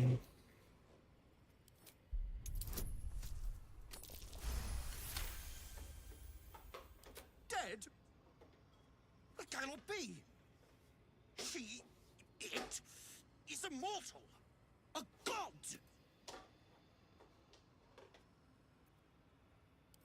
You don't. Oh, how exhausting it is. Please. Right. So at this point, I could go down and potentially get some of the stuff down here. I don't think that I need to, so I will just head back.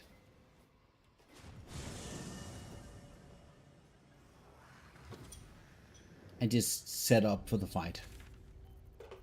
And then I need to take a break.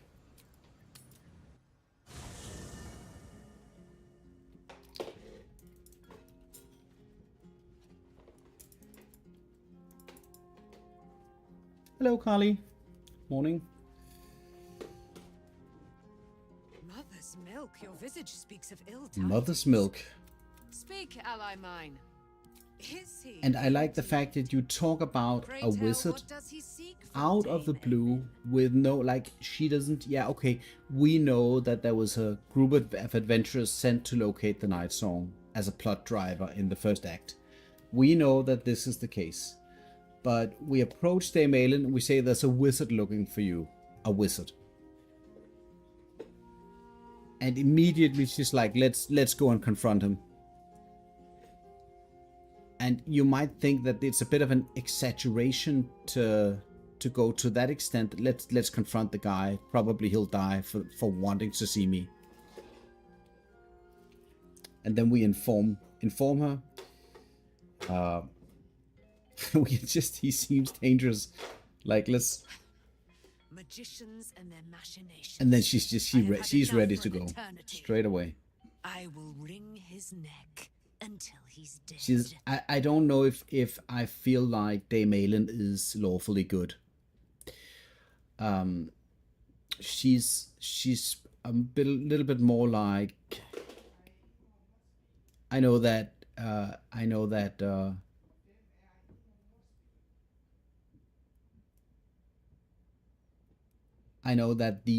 the thing about the I forget the name in English. It's been so long.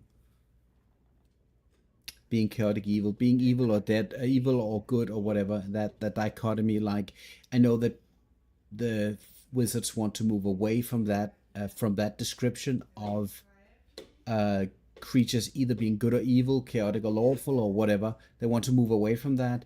But when we're dealing with polarities like this, Selune is definitely, she's definitely like the opposite of Gortash.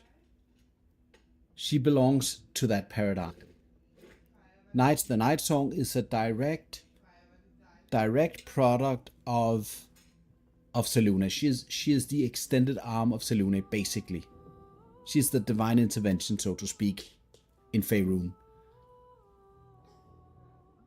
And she doesn't act one bit like it. She's vindictive. She's petty. She doesn't care about anything. She just wants to destroy. Like, she's the so-called vengeance paladin, right? But it's taken to a very weird extreme that doesn't make any sense to me. Anyway, let's take him down together. I'm not going to say no at all. Right, so the one thing that I found out, that I've discovered, is that the Leroican encounter has the one little caveat that when you go in there, you need to spend a turn to position yourself. If you attack Leroican straight up from the beginning of the fight, you might very well end up losing the entire fight. Because Leroican's legendary action is perhaps one of the most dangerous actions in the entire game. It deals a gazillion damage, so you need to be sure that you're spread out some before you commit to the fight.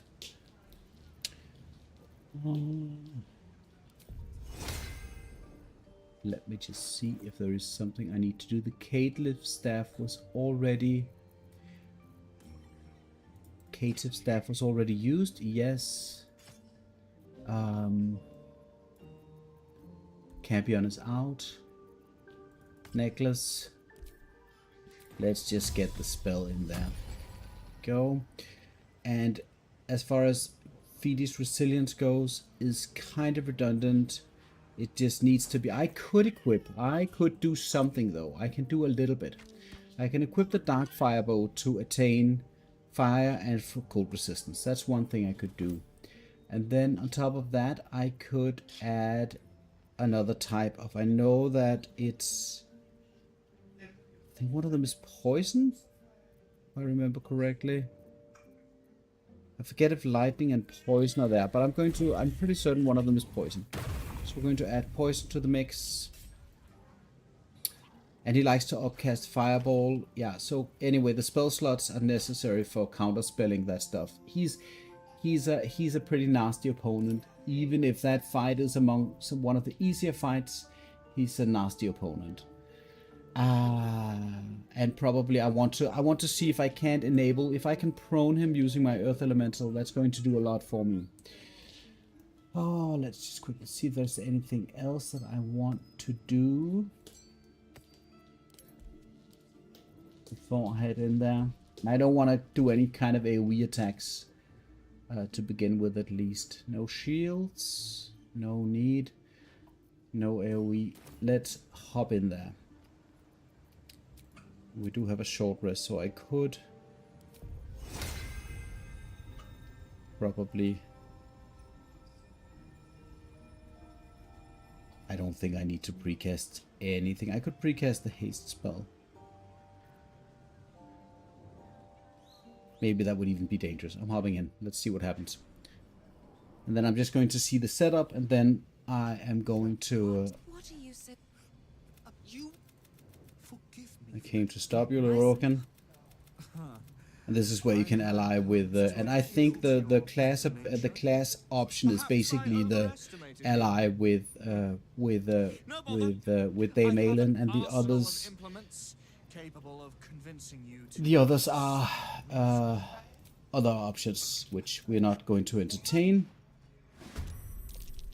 And then we'll see. Yeah, the Fire Myrmidon begins the fight, cast hastes, and then I have the turn, which is going to enable me to reposition. Which I'm just going to do, and then I need to take a break.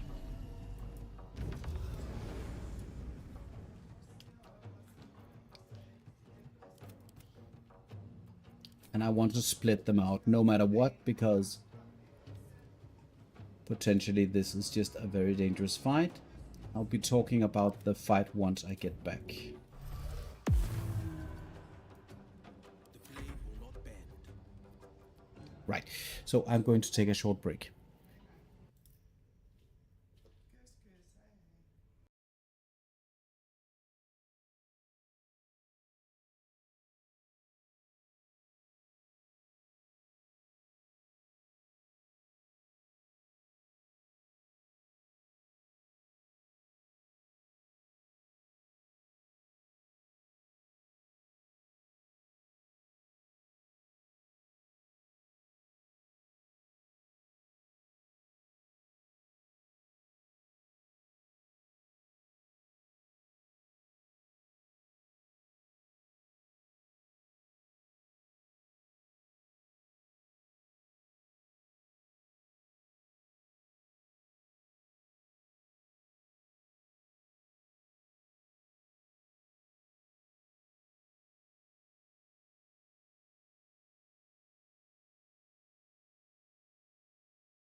firehead fool is dead.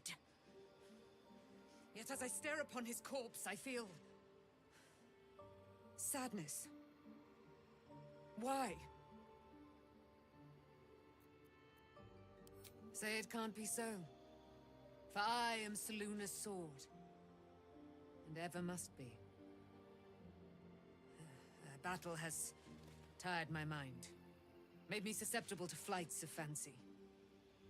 You were excellent in battle, as is your way, and I am proud to fight at your side. I will catch my breath, then to camp I will bring my bones. Moon Maiden be with you. 2 steps at a time.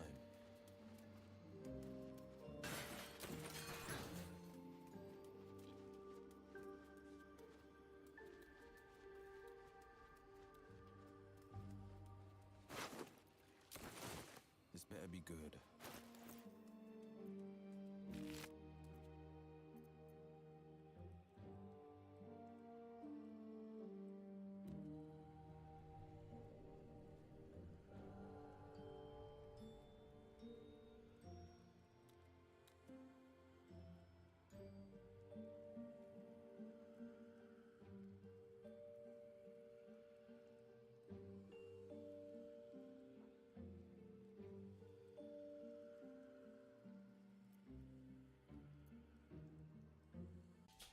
Okay, wonderful.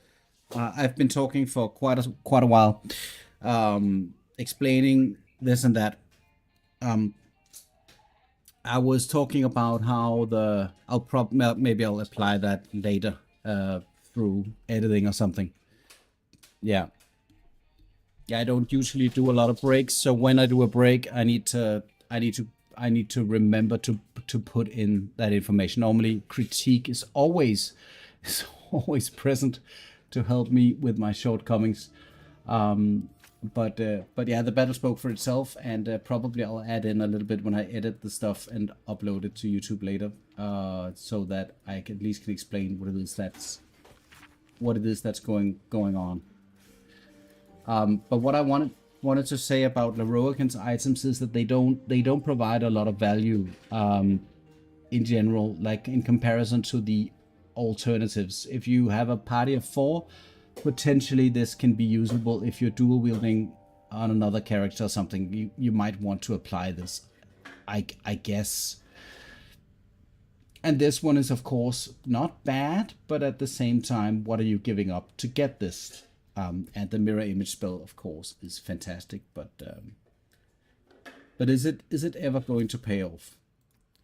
We will never know, because I will never try. Now we're going to leave the tower. No, we're not going to leave the tower. What we're going to do is we're going to head down here.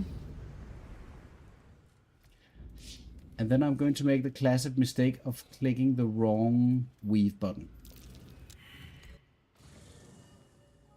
Or click the right weave button. Here we go. So now I'm just going to go and pick up the 3 books down here, which has very interesting things depending on how you play the game. The Artistry of War is absolutely fantastic if you're either a wizard or generally just use these. This is a very, very strong spell. We're going to send it to camp alongside with the book. And then there's lots of loot everywhere, which I don't need, so I'll be skipping through. And then I am just quickly checking for the. Here we have one of the hidden rooms has the peculiar lamp with the what can be none other than the genie from Aladdin hidden in here, but the evil version, the genie. And then you can do a fight, and then you can get no reward. I think it's 1,000 gold pieces is the reward, which I don't care about. So I'm going to move on. Click the lever here. And then here is the way to get back. And again, lots of scrolls. You can go and collect spells and whatnot.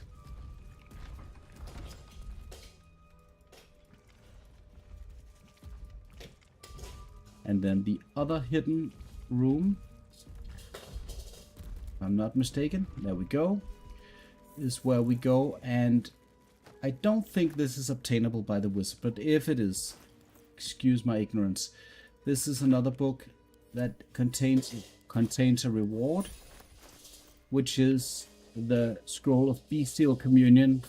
That's going to summon the angelic version of the level 6 celestial summon version, which I wouldn't mind to have. I don't.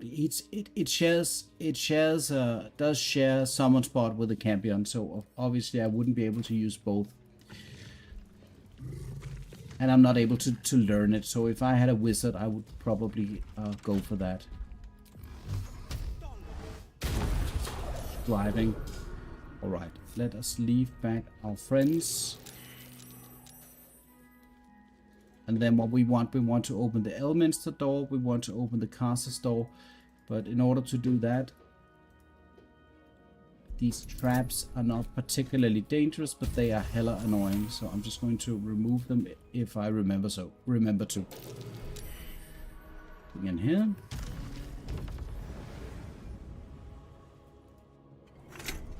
And then honestly, all of this is a bit of a shit show no matter what.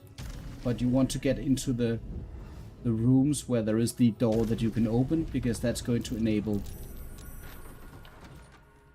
And here is a very dangerous trap. Very dangerous trap. It's, I think it can deal like, I don't know, 50 damage-ish. Something. It's a double trap. Or you can just fly past it. Whichever tickles your fancy. We click the lever here. And this is going to enable one of the treasures.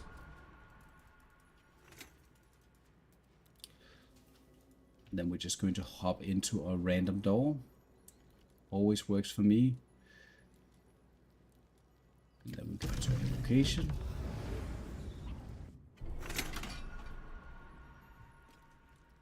And right now I'm just opening up both of the traps here. We're not going to take that risk. I could probably just fly through. There we go. Click. You could also jump, I guess. And then we're going to head back.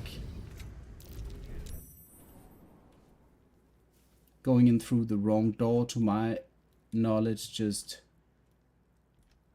the only thing it does is that it brings you back a step in the maze. And now we're going to click illusion, because it seems like that's where the quest marker is. So then we head in through the doors,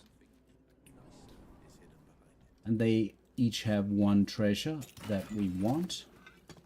Very expensive spell scrolls. So display case destroyed. And then we have the codex, which is what we want to finish up the summoning of the ghouls. The codex, the Takyard codex, is going to help us enable the summon spells. And now I forget which one I went in. Has to have been the other one. I'm pretty certain that Elminster would not have access to that book. But in fact, he was the one who had access to that book. Okay, Elminster. Very dangerous book. Casas.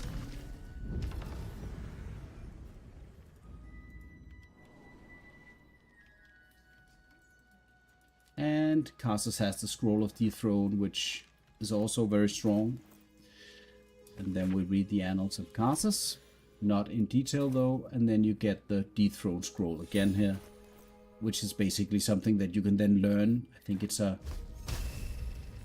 single target spell, but it deals a lot of necrotic damage, which is plus 20, which is pretty reasonable. So if you're a wizard, if I was a wizard, I would definitely learn those and have those as... Oh, wait, what did I just do? Unlock the Ancient Tome. Well, I read the book, which is fine. So let's just see what the light is like. I could just quickly go over the go over the Necromancy. These two books are intertwined, so the Necromancy of Thay is going to be completed by the Tarkiat Codex. But before doing so, and I forget exactly what the spell rolls are, but I'm just going to make sure that I don't fail them.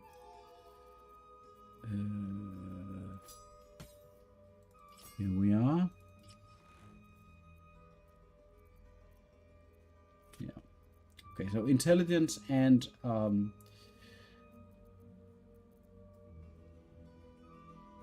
the Shadeclinger armor seems to be fixing most of these issues. Let's look at the book. The book radiates power, but the words you read in the Codex echo in your mind, guiding your eyes safely across the page. The once indecipherable glyphs now feel dangerously familiar, promising unholy power to those who can take it.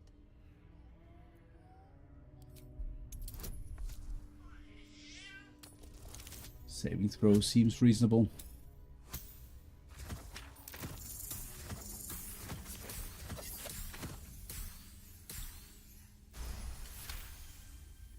As you pass the strange glyphs, you can feel the book resisting.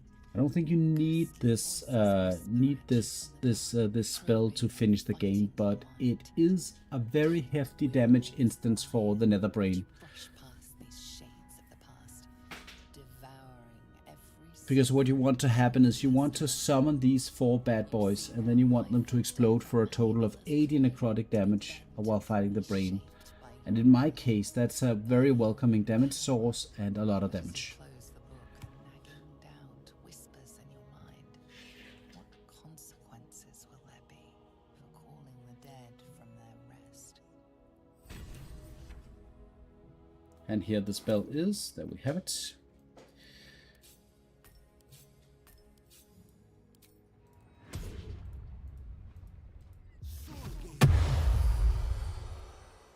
And these are uncontrollable ghouls that that attack for a specific amount of damage and potentially paralyze their targets.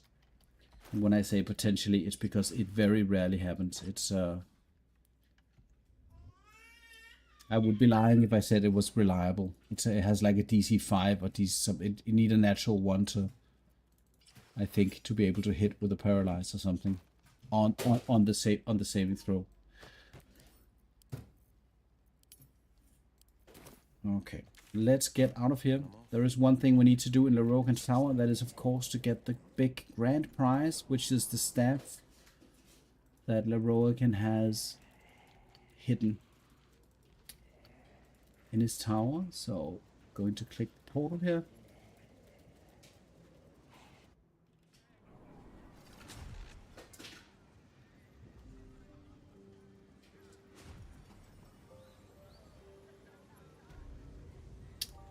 And then we're going to be hidden in this part of the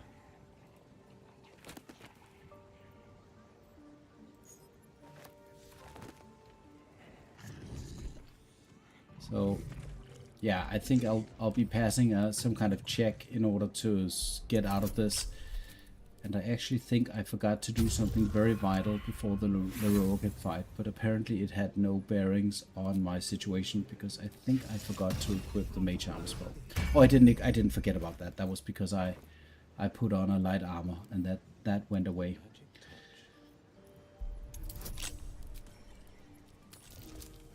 Right, let's see if anybody gets angry. If I remember correctly.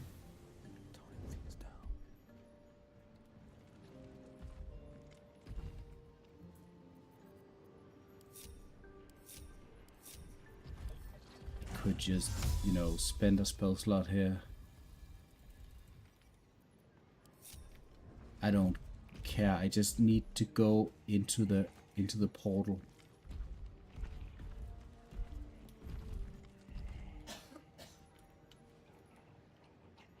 Into the other portal.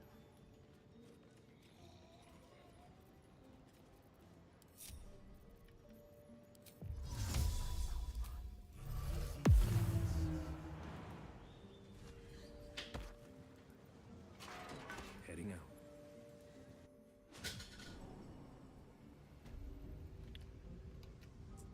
let us head down again.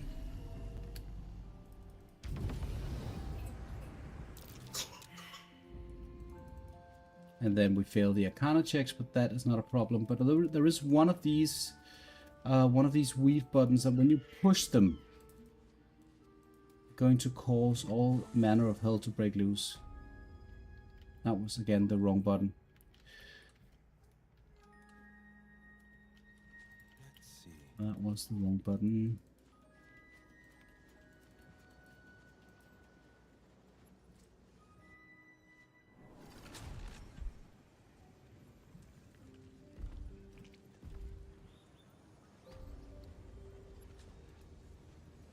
Silence is gold.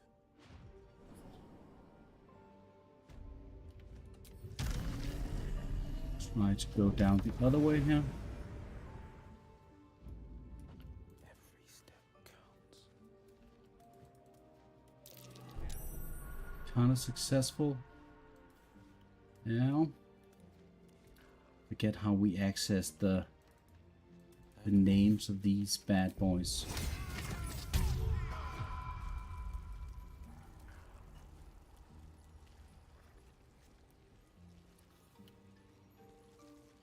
One of these is a trap. It's traps. And then I actually think that this one over here is the one that I'm looking for. There we go.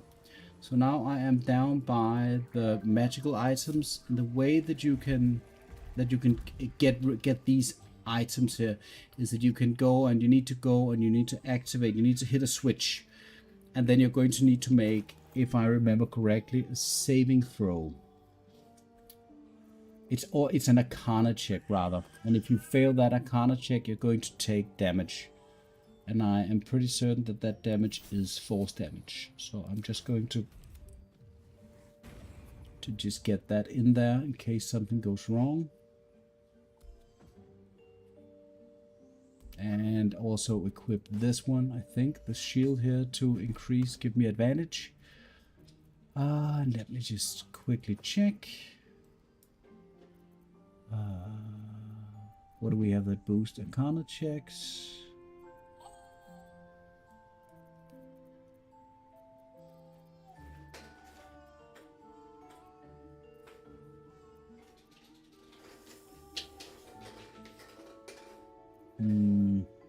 There it is. Arcana check boost. And intelligence increase.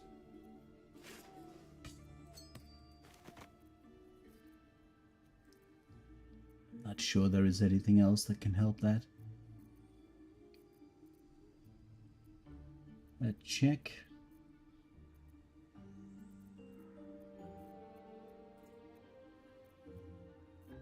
Okay, let's just do it. So what I like to do here is that I'm not that big of a fan of all the ghouls being here actually at this point, because they'll just die potentially, and then that will cause a lot of damage to me. So what I need to do regardless Where am I needed? One move ahead. is to reposition these guys.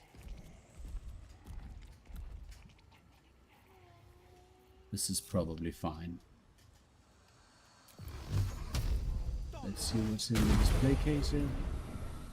Oh, it's a key. Fantastic.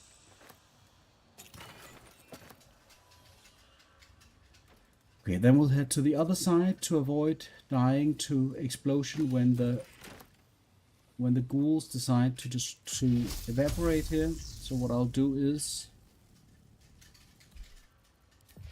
I'll cast an AoE spell that's going to trigger the invisible. And then we have an Arcana check here. We're going to put in all of our stuff. So 1. Probably we're going to re-roll that 1 into something slightly better.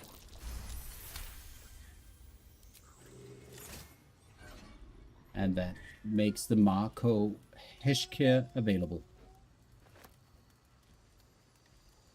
And then we'll just do the other one as well, just because.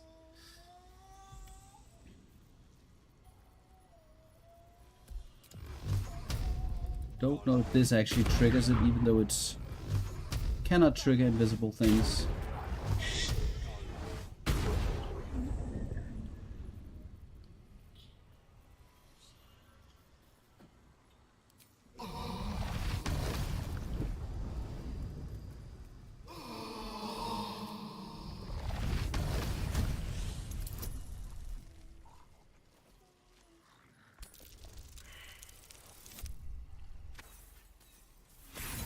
What is going to happen now? I am going to reroll this because right now I've been positioned with all of my ghouls, and what I'm still afraid of is that all of these guys are going to explode and deal damage to me. So there we go, inspiration points and Rope of the Weave, and that kind of concludes the soft looting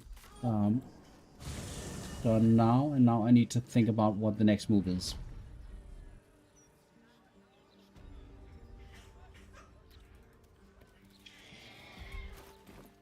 Yeah, short break.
All right, I'm back. Okay, so right now, what I plan on doing for the rest of Act 3, which I feel like I want to do, is I want to fight Raphael. Raphael is also part of Wyll's personal quest. I could probably have declined him. Let's just take a look at the personal quests. So, fulfill the deal means giving him the Crown of Castles after defeating the Absolute. So I could, in order to complete the personal quest, just accept that Raphael is where he is in the House of Hope and not deal with him. That would be one option. The other one is to go in there and do things and do the fight. And that's what I'm going to do in this run. So then we have the freeing of Orpheus, which is related to the quest of killing the Nether Brain. And then we have obviously the big roadblock, which is the Blade of the Frontier's personal quest, which is the companion quest to go and rescue Wyll's father from the Iron Throne. Which in and of itself is not bad, but that also means betraying Gortash, and then probably he doesn't want to dance anymore. And if Gortash doesn't want to dance, then I have to fight him, which is something that is going to be a major undertaking for me, because it also means I need to go and blow up the foundry. Well, either blow it up or go down there and fight everything in the foundry, one of the two. It also means going to the Wormrest Rock to go and fight him subsequently. But outside of the Gortash consideration and Raphael, I had to think about what do I want to do in terms of Saravok, what do I want to do in terms of Orin. Orin I need to fight, obviously, and what about Cazador? Cazador, I think, is completely irrelevant to Wyll, and it is a very, very difficult fight. The fight is just the legendary power that Cazador has it's very strong. I think that if I want to have a chance of doing this on a regular playthrough like this with my rule set, I would put myself in a situation where I would have to do some serious sciencing out, and I'm not prepared for that. That would require, I think, hours of preparation and trying different things and whatnot to get the whole thing right, because the amount of Nova damage, high damage that I can do, burst damage on Wyll, is basically limited to the power that I can produce on 3 beams of Eldritch Blast, which is a lot, but not enough to take away the threat. Cazador has 70 temporary hit points as long as his ritual is not interrupted in any way. He has 300 something HP, and he regains his temporary hit points every turn, and to my knowledge, after 3 turns, he's going to ascend, giving him a regeneration of 100 hit points per turn. But other than that, while there are a million of, so many monsters helping him out, he also has a legendary power that deals, 150 damage per turn or something, 100 damage per turn. Like a lot of damage to everybody who's relatively close to him. And I don't have the sunlight spell, and I don't know if the Blood of Lathander can get him out of his healing. So there are so many unanswered questions that requires a lot of work for me to do that fight in any meaningful way. But outside of Raphael, which I will do, and Orin, which I will do, probably I'm going to, first time round, go to the Barless Tribunal and acquire, there's an item down there that I want from the vendor. So probably I'm going to go down there and do what the Blade of the Frontier does the best, which is of course to side with the bad guys. So go down there and have a chat with Saravok and obtain the items from him in that regard, and then if I want to fight them at a later time, I'll have to do that on a side note, I guess. We'll see.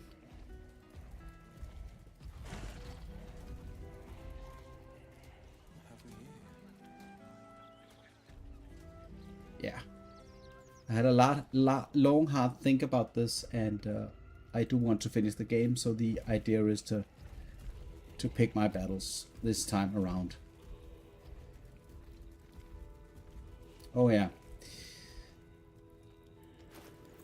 I don't have a lot of inspiration points here, so let's see. Well from gifts thine own, or I a grasping hand.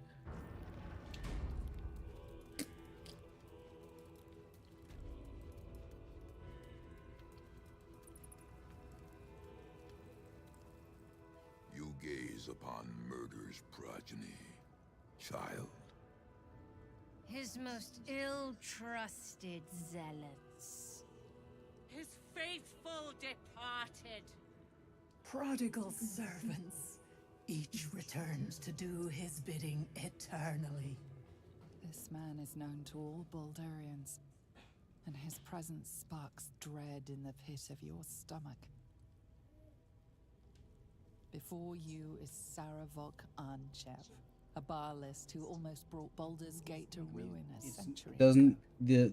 the helm that he's wearing is perhaps one of the best items in the game, I think, arguably, Saravok himself. even considering This the is helm the of court Baldur. of the Dread Lord's Tribunal. I am its custodian. Here come those who seek to transcend, aspirants of his most profane order, the would-be unholy assassins of Baal.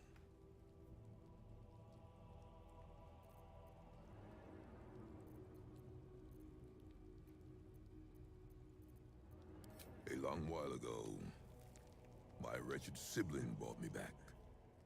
The fairest of Baal spawn soul-bound me to this husk. Worship death though I do, I refused it. I roamed the coast, gathering those who still held Baal in their black hearts. The cult survived, festering beneath the city, with me as the gate's everlasting poison. But no more, for poison is too slow a death. Now is the time for slaughter. With these killings, the glory of the Baalists has risen beyond what we dreamed possible during those dark days. But the worship of my lord is led by another now. My granddaughter, Arin. The youngest unholy assassin ever to follow in Baal's bloody trail. And his chosen.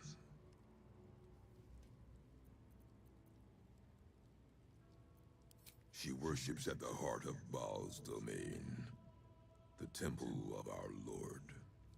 Baal has never had a more gifted prodigy. Arin's gifts surpassed even her mother's. Her mother knew this, and she could not bear it. When Arin was but 7 years old, she tried to smother the child as an offering to our Lord. I heard the screams. I ran to help, but feared for the child's life. But the cries were not Arin's. It was her mother's blood that soaked the sheets. Arin had cut off the very hand that tried to end her, and made a plaything of it. And as she toyed with her dead mother's hand, a deep quiver rose up through her throat. The Lord of Murder speaking through the child. Lay not a finger on this child, he said, nor let any other, for this child will serve me with unholy ardor. Protect her in my name.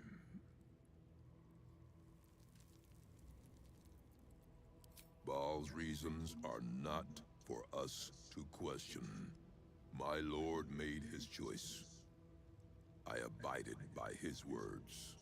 And so it is that Arin now leads his temple and draws aspirants to his creed. Arin is not the subject of our judgment here today. You wish to become an unholy assassin of Baal. So, approach and be judged.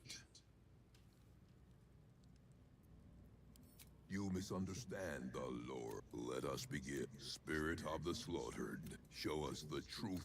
His will. You took this spirit's life, and thus its voice. So, speak for it.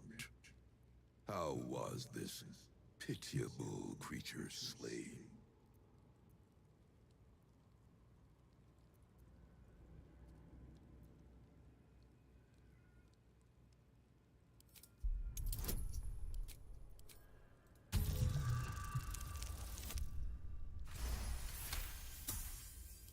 Reverend Z. Your offering pleases you. Slaughter well. Enter. We are deemed worthy.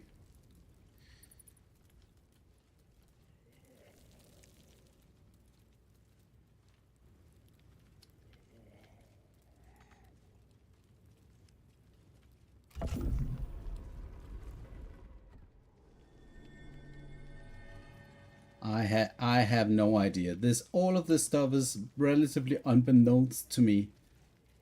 Yeah, Dark Urge has different. You stand one. Yes. I know you. Yes. Let us indeed go and do this thing.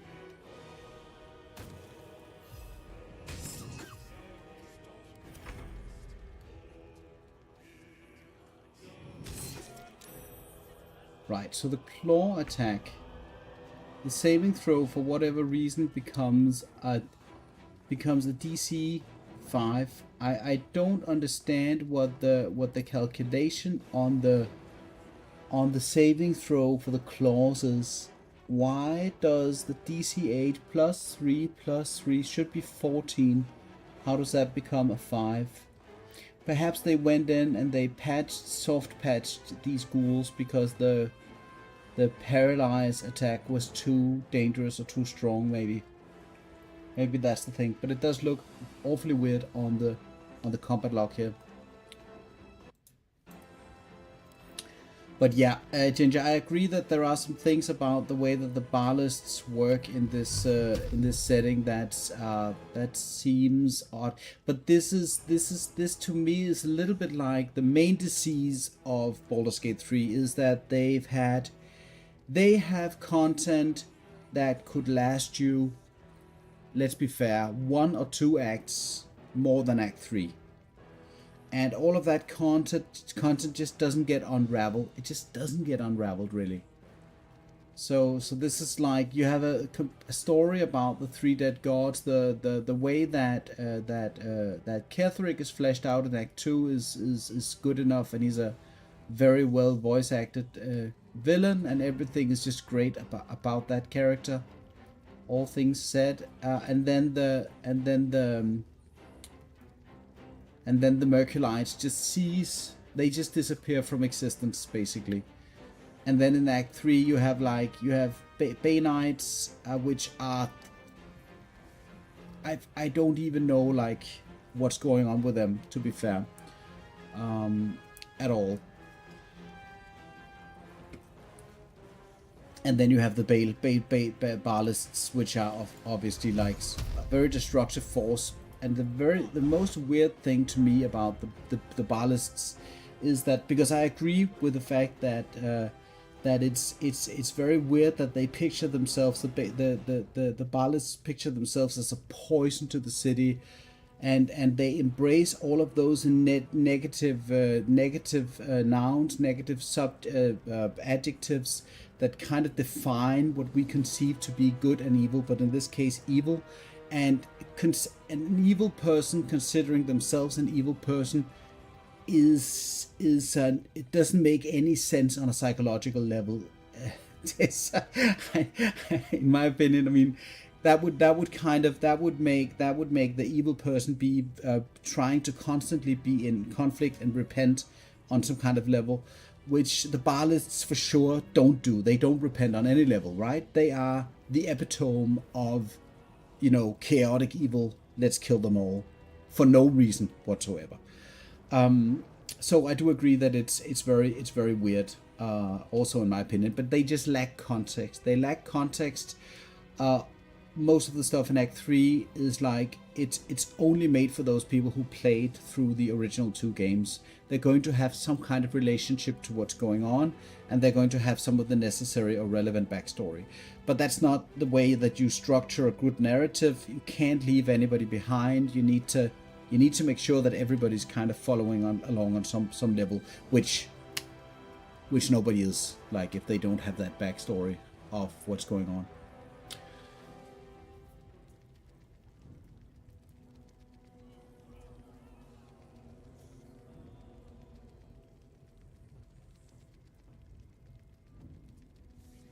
Yeah, you could.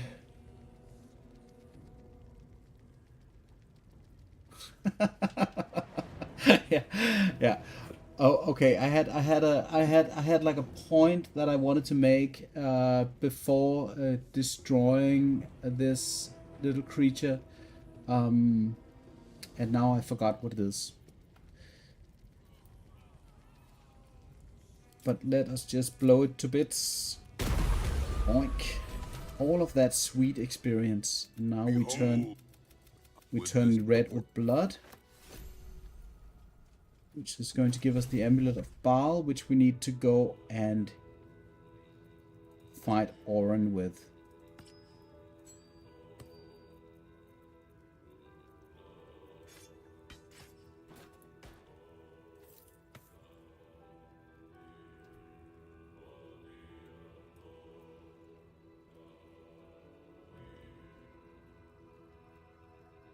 So the combination of the Rope of the Weave and the Viconius Waking Fortress could be funny. Walking Fortress, sorry. Having resisting saving throw, succeeding saving throws versus spells, and getting healing from that effect, I think probably is not a very bad combination. I think on another caster that isn't a potent rope user, I think that could be interesting.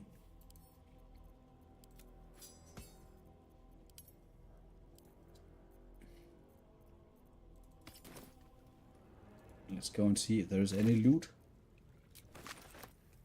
Let's just check it out.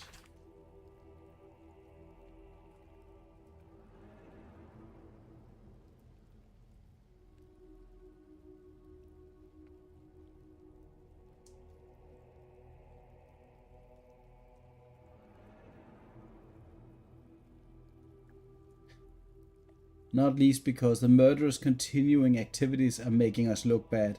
Catch the bastard. Flame Liara Portia. Sounds a lot like, your regular worthless lieutenant or captain in whatever Netflix show featuring some kind of American police department.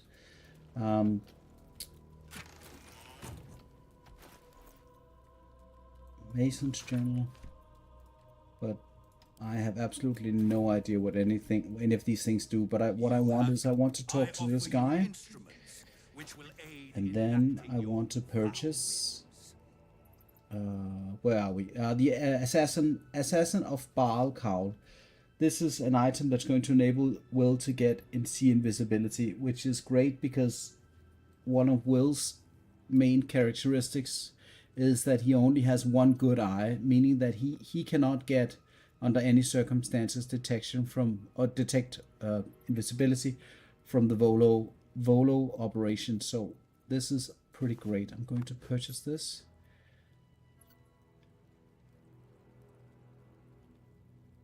This is also pretty cool, like additional damage on critical hits. It just requires so much to really work. For me at least, not going to be very strong. Short rest. Garrod sounds fun. And then the Barlist armor, which I think is the baseline for 30% of all strategies in solo play.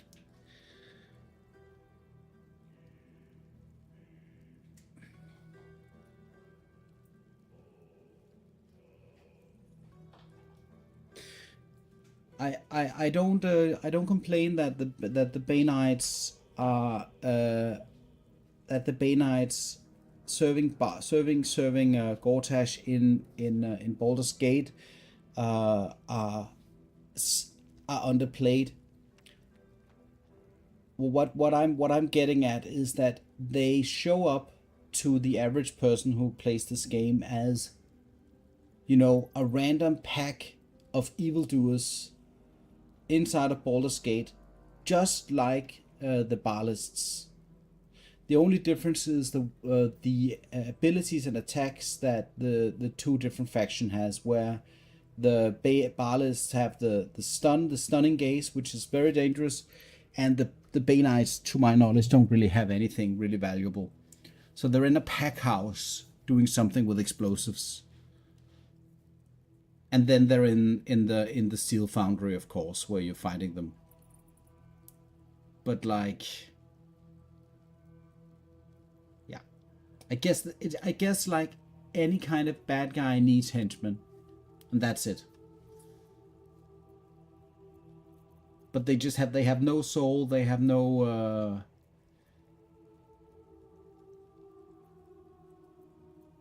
They have cool names. They have cool armor. Pretty much it, in my opinion. All right, so I don't even know if I could potentially try to pickpocket him.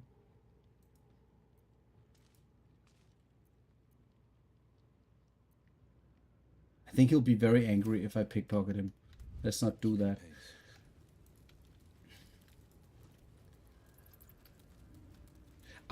I have no problem with the Barlists. I mean, they deserve like a game of their own, for sure. The problem is that that Baldur's Gate 3 is too saturated with content. There's too much stuff going on inside of the city of Baldur's Gate in Act 3. Whereas the other acts have a lot more going for them narratively and everything else. Act 3 is just too much, in my opinion. Okay. Right. So, probably if the decision for me at this point is that I do not want to fight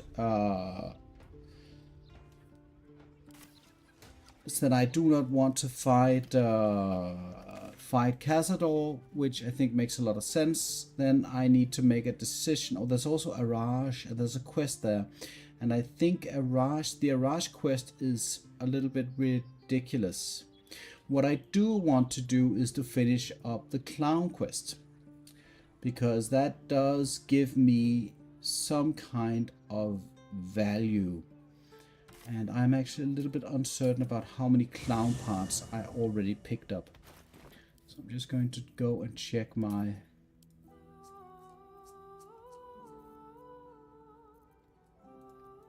I think it has a total of 6 parts, if I remember correctly. And I believe I have 4 at this time.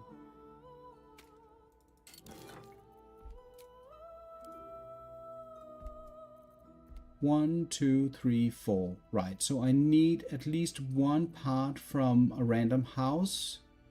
And then I need the part from the Undercity, from Orin's Temple.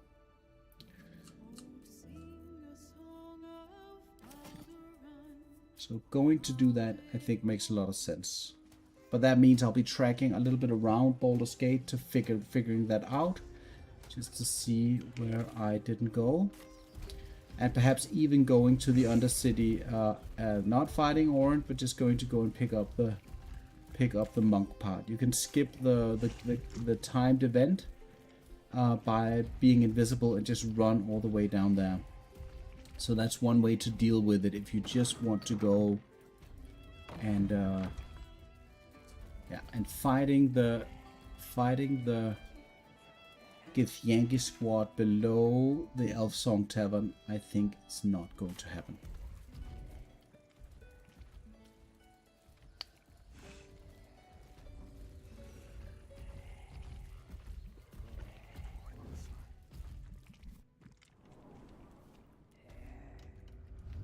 So if you want to finish the quest for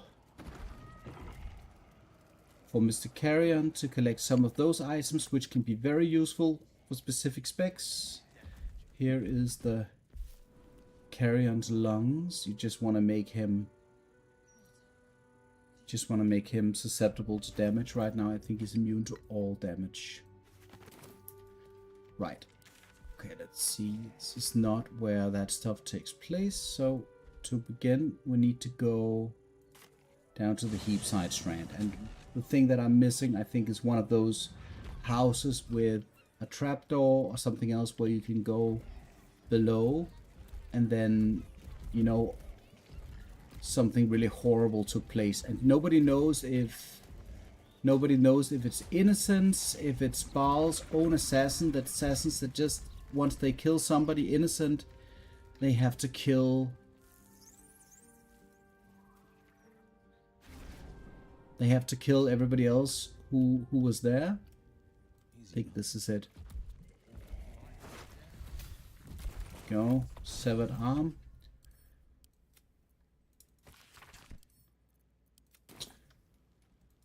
And none of this is important, so let's get up.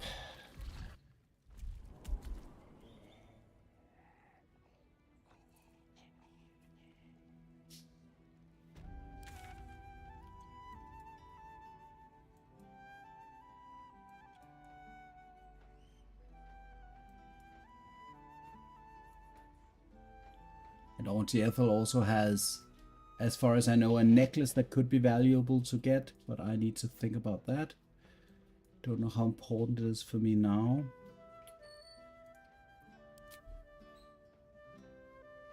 Blowing up the Steelwatch Foundry is instantaneously going to make Gortash hate me, but at the same time, I'm not sure what that's going to do to Duke Ravengard. But also going down here is going to make him angry with me.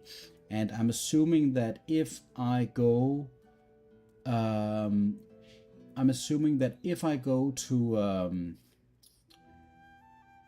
if I do decide to go to kill Oren and having Gortash go with me to the brain, where he then kills himself as an ally of me, that's also going to disable the Ravengard quest, is my assumption. So I'll probably not going to do that. Okay. Ravengard becomes dead. So, but also allying with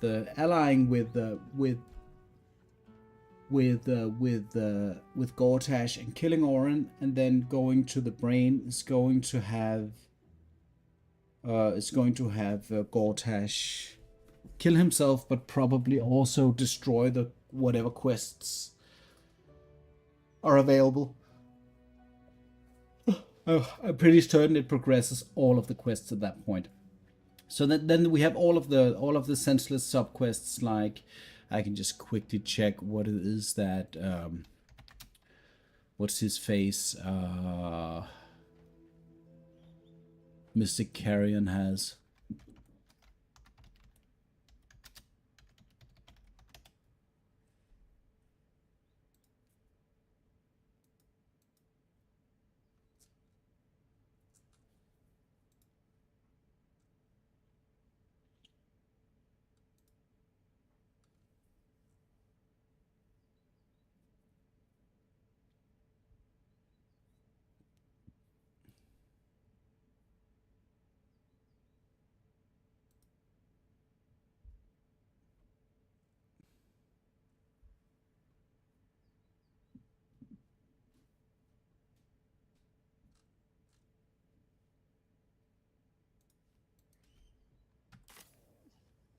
What didn't make Gortash mad?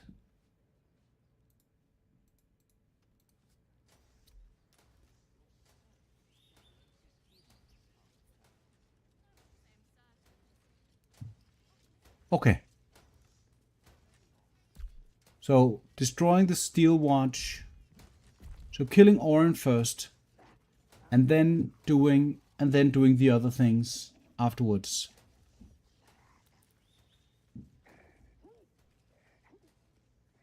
Because what happens is that once you kill Orin, Gortash tells you that he's going to go to the boat in the Undercity.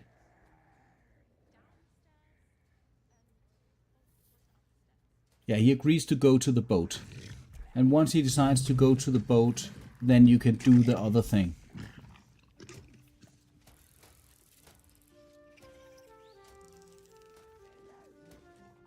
This is probably going to be my go-to. To be fair, it's fighting Gortash with this setup is not impossible, but it's also slightly ridiculous. Because what I could do in the Gortash fight, and there are two problems. First of all, he's immune to force damage. So what I could do is I could enable the Marco Hesher and go into some other types of damage. And that could be lightning, for instance. Lightning has chain lightning and lightning bolt. So that's two spells that can deal a lot of damage to a weakened target. And chain lightning is very effective, potentially. Or I could go into... What are these spells? Melv's Acid Arrow and Hunger of Hadar.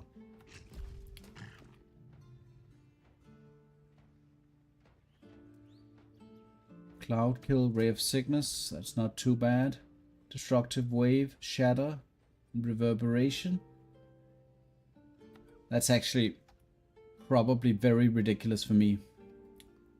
The Bone Shaking Thunder, I'm assuming that this is potentially better than anything else if the target is not immune to force damage. And then we have the Wind and the Cold damage. And that is going to be enable the Encrusted with Frost debuff on the targets that are hit with whatever source, which I'm not sure if it's that strong. It's good, obviously. It's just not that convincing.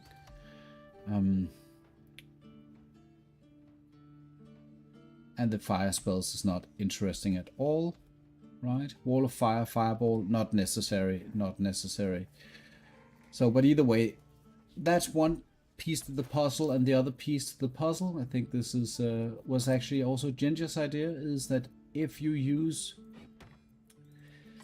the Morning Frost staff, the reason for using the Morning Frost staff is to get the cantrip, not to get the Insidious Cold debuff that enables the chilled. Not for that reason, because that's highly unpredictable. Probably you want to use a water elemental to apply the wet condition, because that works somewhat better. And that's available to me. So the Ray of Frost is going to deal on average, I don't know how much. 15 is a number. Probably 15 points of damage. And if that is then furthered by vulnerability, that's 30 damage. And if I'm hasted, that's potentially on average of 60 damage per turn. And that's not counting critical hits. But the Ray of Frost is not as strong in any sense of the word as the Eldritch Blast. Obviously, what am I forgetting? I'm forgetting that I also have the Elemental Augmentation Necklace, which is going to add Charisma, which is +7, and I have the Potent Ropes, which are also going to add 7, so that's +14 damage per beam. So it's slightly more than 15 on average. So it could make for some decent hits, and I wouldn't be dismissing it right away. If I have to fight Gortash and he allows me to use 2 attacks on him every round, and he does his curses on me, which I can then potentially remove with remove curse every other turn, then maybe I could deal enough damage to kill him. And it's the main problem here is that it's not necessary for Wyll unless I have to fight him because of the whole problem with the main personal quest. So I'm still a little bit unsure, but I prefer to skip Gortash if I can.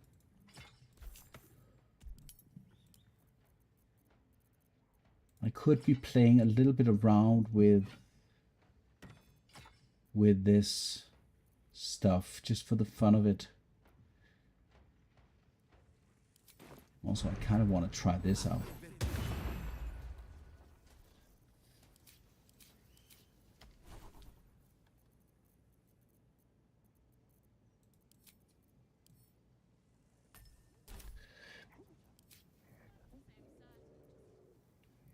Radiant and thunder damage.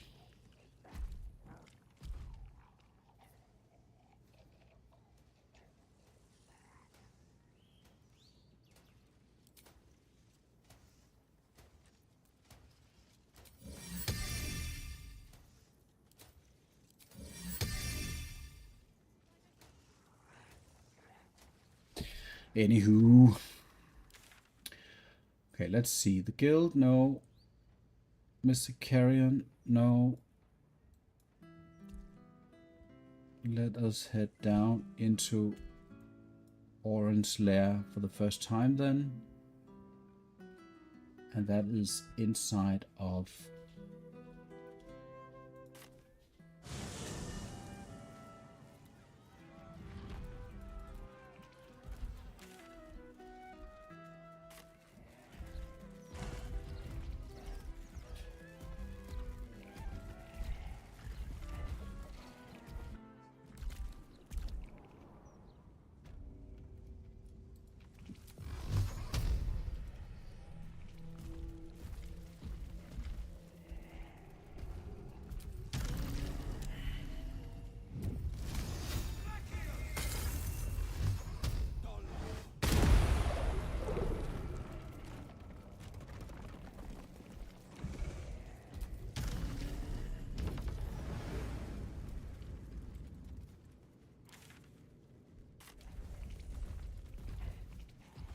in terms of getting allies for the final fight, that's a different matter.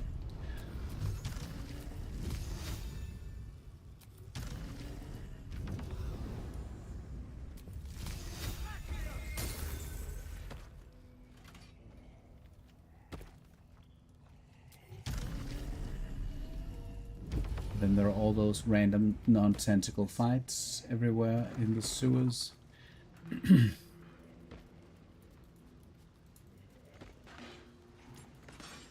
There's one. Halt! Go ahead. Their blood is yours to spill. Attack the refugees. We're going to say yes to that. Then I wonder actually if it has any consequence to Orin if I attack her friends. There are some weird interactions with some of these things that could mean something, and I don't really think it makes any difference since I'm just going to assault Orin anyway. There's something about this that killed, I think it was Nasato who was killed in this specific situation. Let us just quickly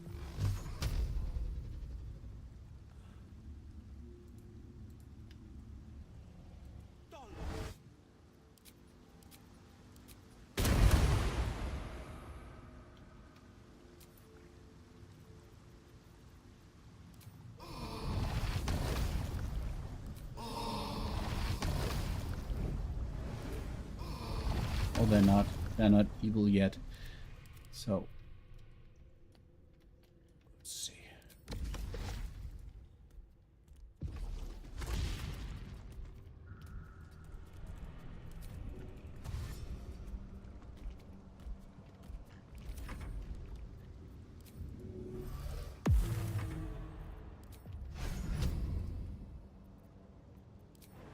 I'm just wondering if you can even make the refugees survive, because to my knowledge, these guys just down here, they just die for whatever reason. They can't be kept alive.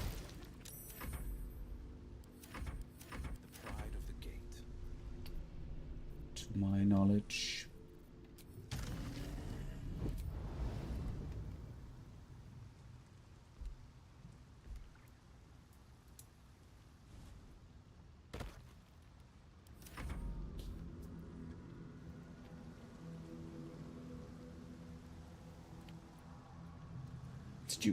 Did you hear something?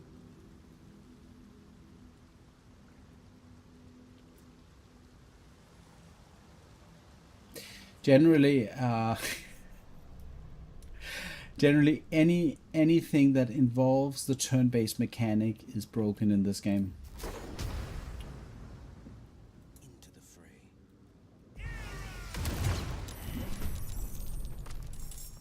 And she begins, and she immediately stunning gazes, which is saved.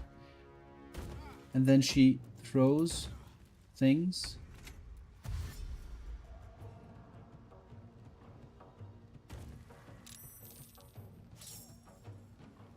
And these guys are still alive.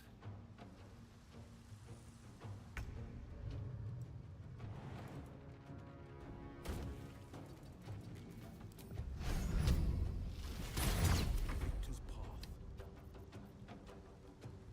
Finding my way. And now these guys join in, and they are hostile because I promised to kill them.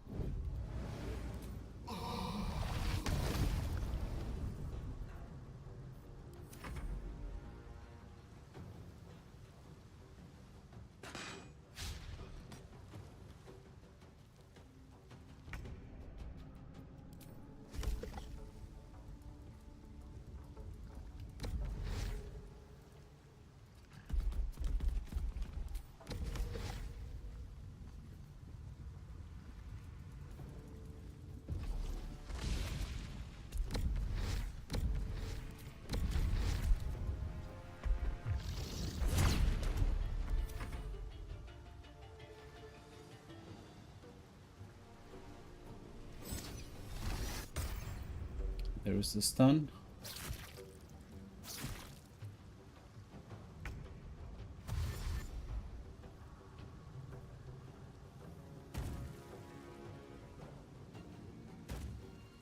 We need to roll a 3 in order to succeed.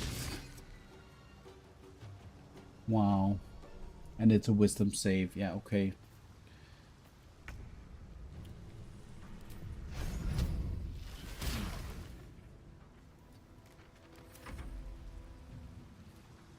Oh, the ghouls are taking care of the refugees.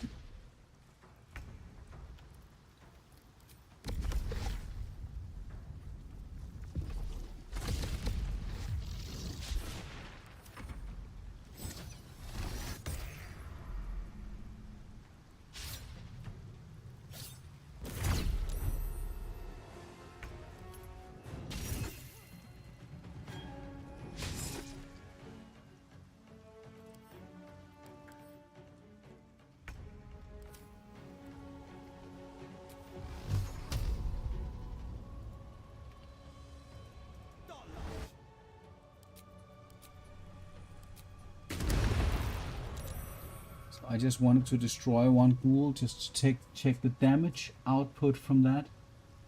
Ghoul, blasted ghoul for 7 necrotic, but that's with resistance, so it's 66 dice of necrotic damage. And that averages to around 20 something per ghoul. It's a lot of damage if you don't have any necrotic resistance.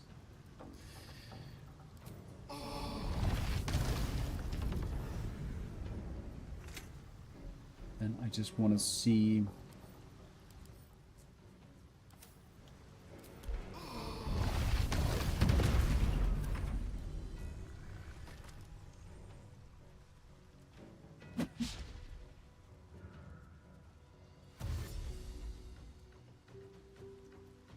So I wonder if he's going to run. Is he going to run for it?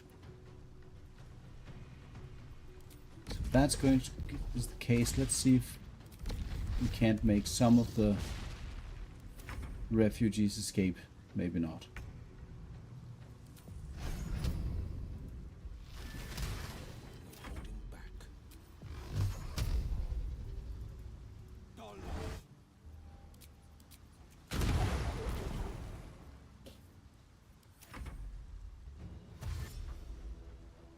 The dashing, but he's dashing, but he's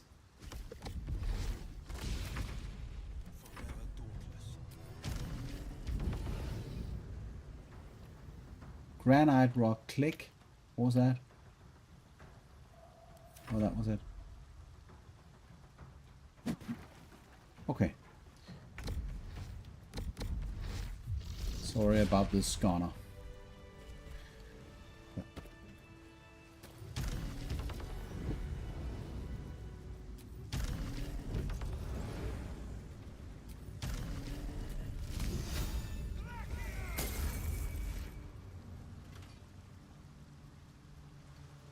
Two steps at a time.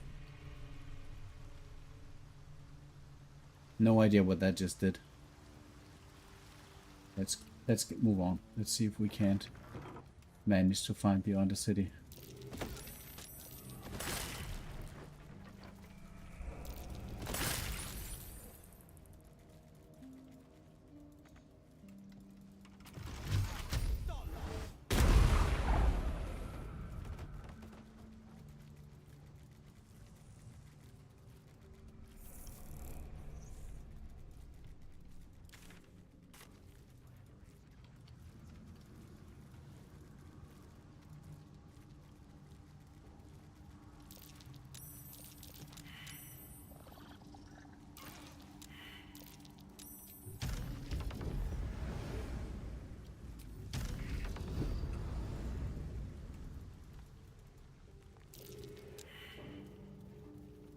Arabella. A word, if I may. Arabella seems not. Check out the stone. It's magic. Incredible, right? Oh, you can't see it. Bandits came at me with Oh, you can't. Bone Man told me to follow the weave, to let it guide me. I've learnt a lot thanks to him, and I'm still learning. The stone buzzes. Don't. Unfamiliar magic. These guys are just looks a little bit like random ballists, I guess, or something.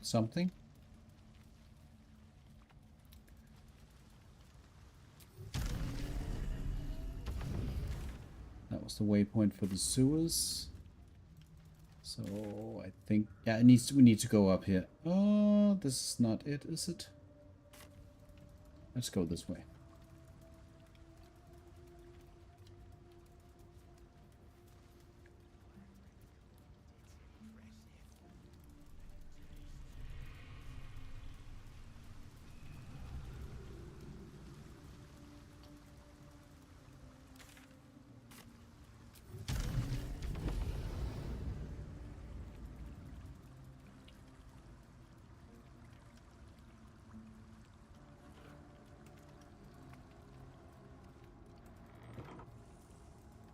There for the taking.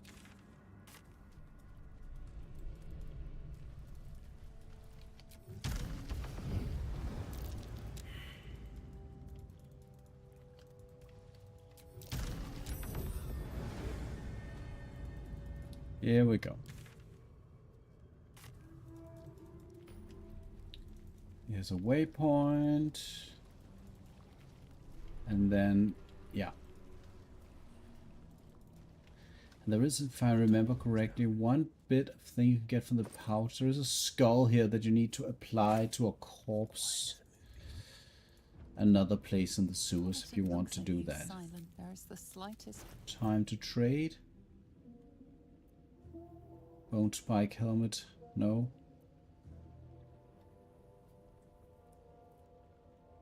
Yeah. Not for Wyll. Best foot forward. Alright, let's head in there.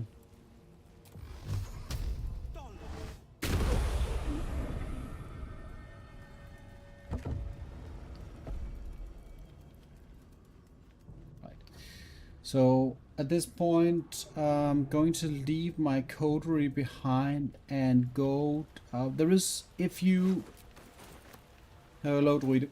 If you want to head down here and do the thing without triggering the encounter that is that's going to activate here. This is probably potentially not a very dangerous encounter for me, but I have no reason to do this right now. I mean, out of all of the encounters that I can pick in Act 3, this is not important to me. What I'm going to do is I'm going to bypass these guys unless patch 7 changed that. I'm going to run past them to finish the clown quest, which is my objective here. So, casting invisibility and then running for it. And the perception fails, so I'm not even seeing those guys. Failing a loads of perception checks.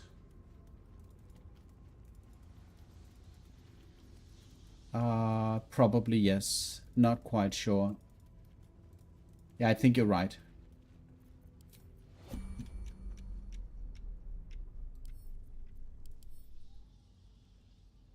This is just one of the folks there. Silence is gold. Every step counts. That was a perception. Exactly his. Wyll has his doesn't have the best cards on hand when it comes to this. I think right here is probably, this is the way to the boat. So if I decide to go to the boat, that's something else which I don't want to do right now. I just want to get the clown body part, which is right down here, if I remember correctly. Checking things out.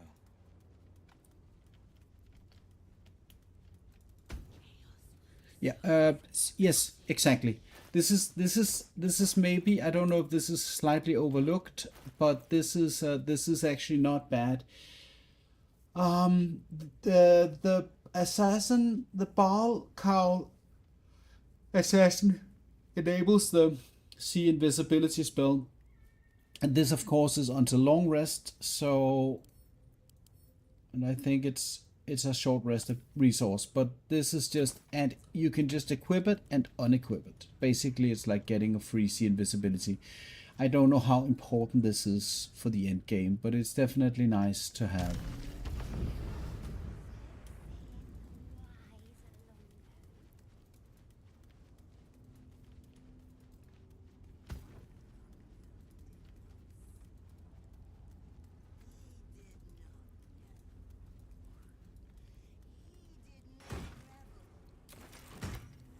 Yeah, I failed the perception check because I forgot that was important.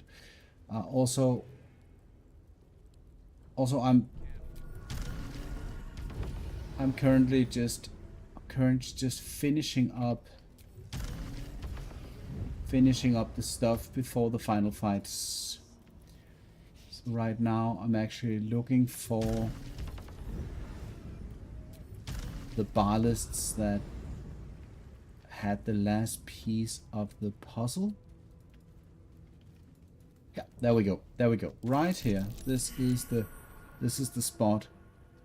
And apparently there are traps like blast mines or something. That's fine.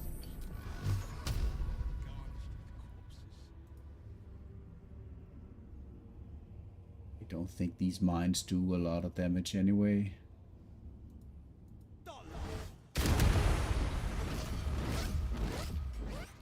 No, I didn't yet. I did not finish. I've never actually finished a rule set. I have the first couple of acts really well down, and Act 3 is unfortunately still a bit of a shit show. So I remember some of the things, and then other things I don't recall at all. Yeah, just don't die to Orin. I need to make sure that I don't die to Orin. That's I want to go as far as to say that's a promise. I'm not going to die to Orin. But jinxing my run is not something I'm in the habit of. Yeah, that's the thing. That is the thing. That's and this is right. So this is kind of the issue here. The problem is that the one thing that I did decide to do is I am going to go and fight Raphael, even if it means dying. And the problem, and that's one thing. Like I want to fight him, and I think I have a strategy that's going to work. Hopefully, which is yeah, we'll see when the time comes. But then I have the other personal quest for Wyll, which I have to complete outside of, you know, whatever else I choose to do from the main quest. The Baldur's Gate quest doesn't matter, but the personal quest matters. Yeah. But you know, it will. Yeah, we'll see. You can hate the Raphael encounter all you want. You can hate it all day long. I believe that the major problem of the Raphael fight is the RNG of the way that he uses his spells. That's one of the problems, and the other problem is you need to have a character that can work around that. But I look very much forward to it. If I die at Raphael, you know, F it. It is what it is. But I'll go ahead and try that out, because I do have what I think is a very strategic, very good idea here. Anyway, back to the problem. The problem is that I need to complete this quest. One second. There's a phone call. One moment. Good day. Good day.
All right, I'm back. Yeah, Druide, please head back into the game if you have the time and start doing challenge runs. That would be great. I just had a phone call. This is the issue here. This is because I don't know, like, the reason why everything is turning into a slog for me in Act 3 is last time I was in Act 3, that was when I did my last Wyll run, which is ages ago, like half a year ago. And then I decided to do a couple of other things, instruction videos and whatnot. So I've been totally out of it. And in Act 3, most of the stuff in Act 3 is easy peasy. But then you have the core encounters. And I don't know if you saw the updates to the Cazador encounter, for instance. It's ridiculous what he's able to do now in the general fight. It's ridiculous. Like, I don't think Wyll can defeat him. That's a problem. It's been there were updates. Like, you need to go and read up on the abilities that he does. Yeah. So anyway, I'm assuming that for Astarion stuff happens if you're doing that as a mono, solo, whatever. I think that's a different kind of problem. But what I'm saying is that some of the encounters have been severely buffed. Also in Act 1, places, encounters are different. You just have to kind of take my word for it. So a couple of the endgame encounters, the Viconia encounter is still very easy to semi-cheese with Firewall. I did that earlier. That was, yeah, that's just still ridiculously easy if you do it that way at least. And then you have a couple of the other things, like the Leroacan encounter was also buffed at some point. Some things were done to that encounter, so that kind of had me scared a little bit. Turned out to be really easy once I got into it. And then I have the major problem, like with Gortash, who's really rough on Wyll because he becomes immune to the force damage. So how to deal with that? And that's kind of where we are right now, because I need to fight Oren, which I'm not sure I'll do today because I got stuff to do. I got a new job next week and I need to prepare a couple of things. But I will go and do that. Obviously, it's required to finish the game. Then I want to do the Raphael encounter. But then I need to find out, do I need to go and rescue Duke Ravengard before I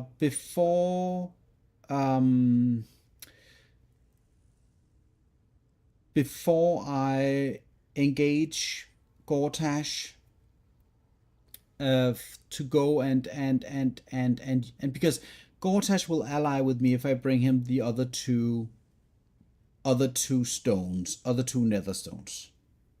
But what I don't know is, will the rescuing of Duke Ravengard, will that be ruined if I go? Is there some kind of trigger in the process of doing whatever needs to be done with Gortash and the final Netherstone that destroys my opportunity to save Duke Ravengard? I don't know. Yeah, he will auto aggro if I do the Foundry. Probably if I do the Foundry first, the Iron Throne will be inaccessible, is what I'm assuming, because the rescue of the Gondians is tied to the Iron Throne. They won't join you if you don't help their families. So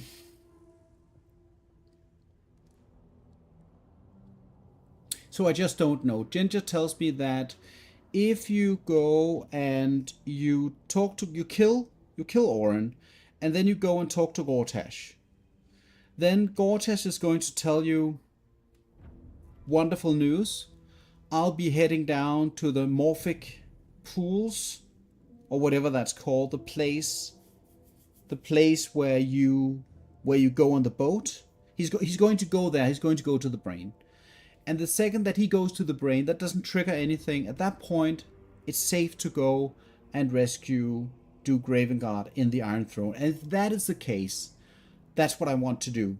Because fighting Gortash with my current setup is going to be a shit show.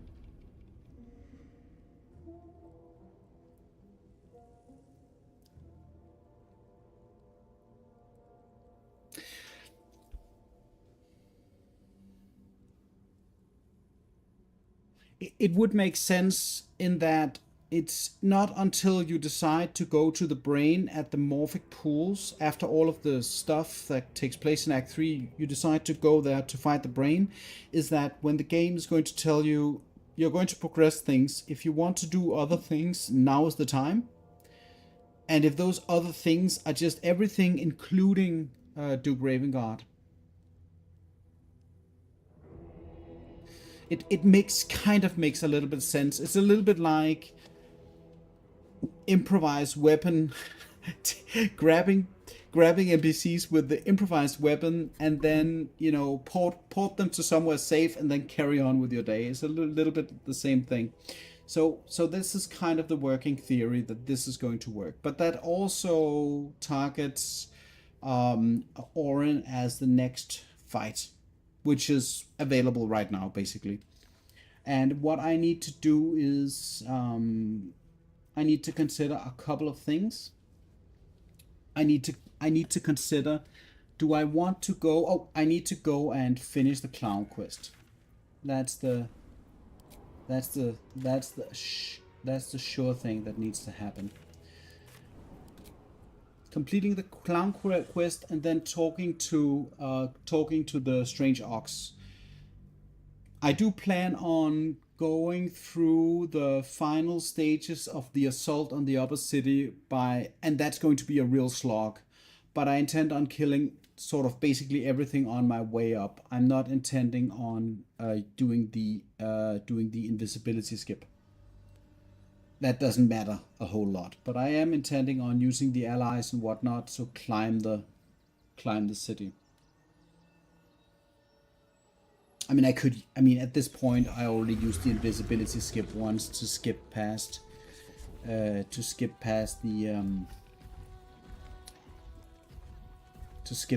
the assassins on my way to Oren to get the last clown part. So I guess that's an argument. But now we're getting the gloves, and it is what it is.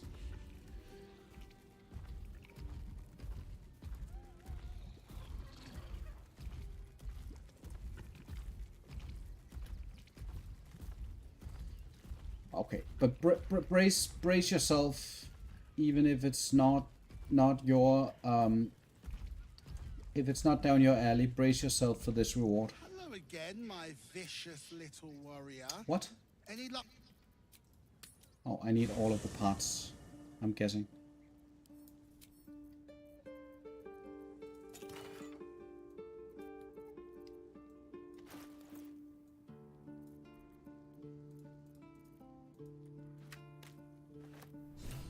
Am I still missing a part?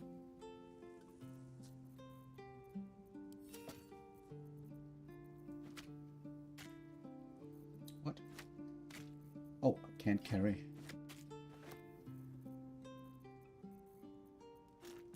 This is 6 parts. Is this not enough? 1 leg, 1 hand, 1 arm, and then let's go.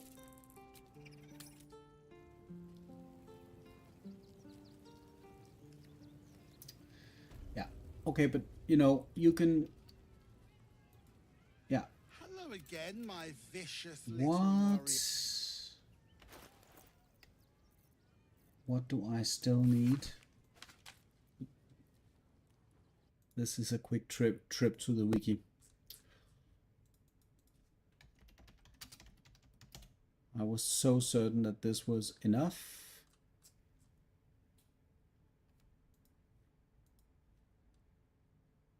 All right, so head, foot.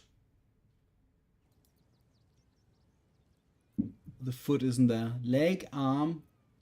Okay, I'm just going to list them from top to bottom. Pelvis, torso, pelvis, arm, leg,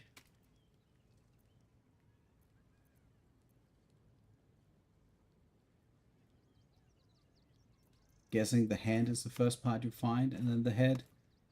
So I need to find the foot. This looks a little bit like a foot, but apparently it's not really a foot.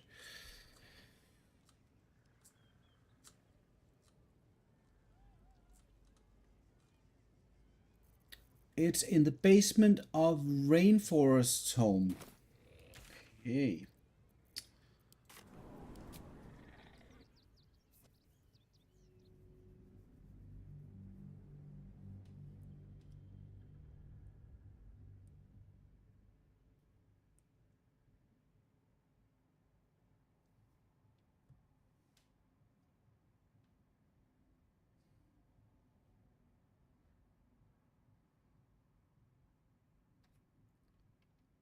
So I've this is like also one of my issues is with which I think I've complained about this a couple of times, is that Act 3 to me is too much of a clusterfuck. So I mean, the second that you play the game in a way that endangers you like on a regular basis because you make one mistake because you're tired or whatnot, and then you end up killing yourself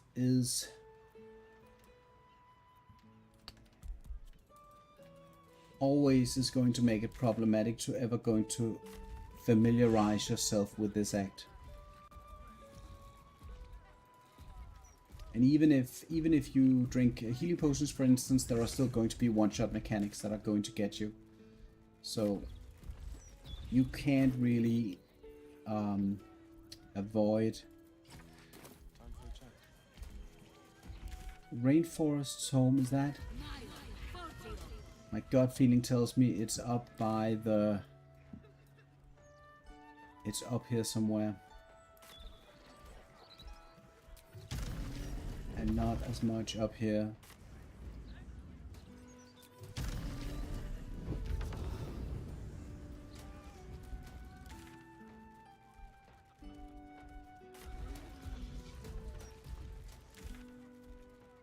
Oh, is this Rainforest's home? Nope, it's not. This is the shop.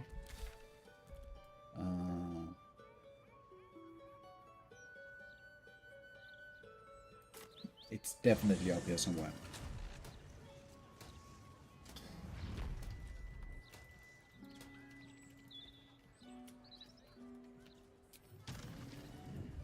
Is this a... Is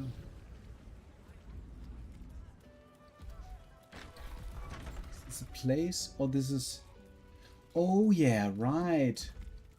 This is actually a thing that I forgot. This is Jahira's place. So... couple of absolutely bonkers items are hidden down here.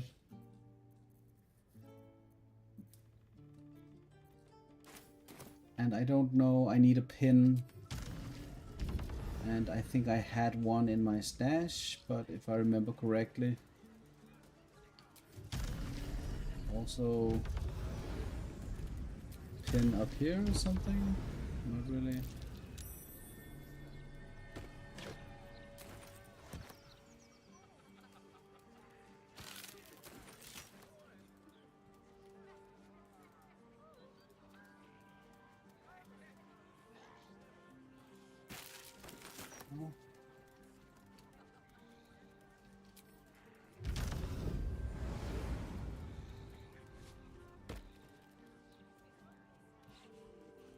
But otherwise you find a pin in the Underdark, which of course I cannot access right now, but I really want to go down and check out those items in the basement.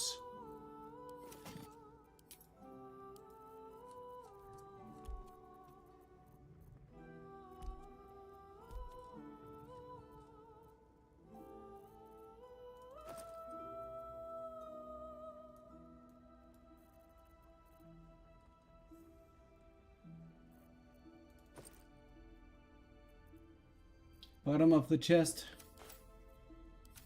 Was it? Yeah. Here it is. Okie dokie. Let's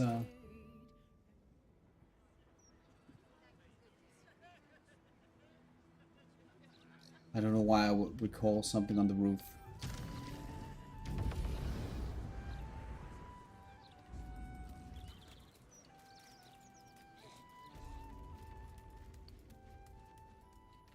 This is not Alexander Rainforest's home, obviously, but this is also like some absolutely crazy endgame stuff that I'm assuming some classes can just really get a kick out of, but for me, I think it's, as far as I remember, not really valuable. I don't know what's going on. There are no kids down here. There are something which is... Let me just try to send in the Earth Elemental here. Bang! Okay, can I fly all the way down?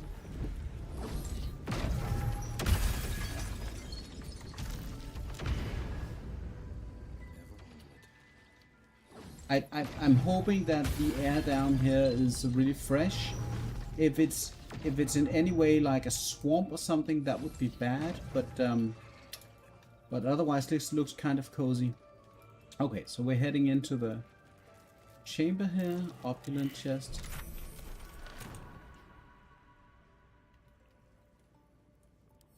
Did I fail like a perception check?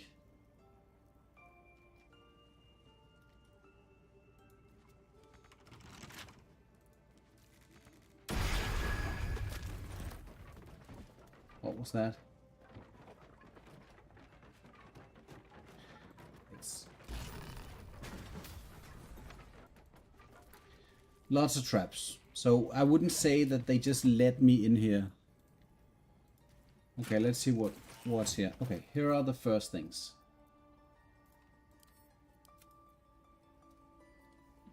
First of all, this one.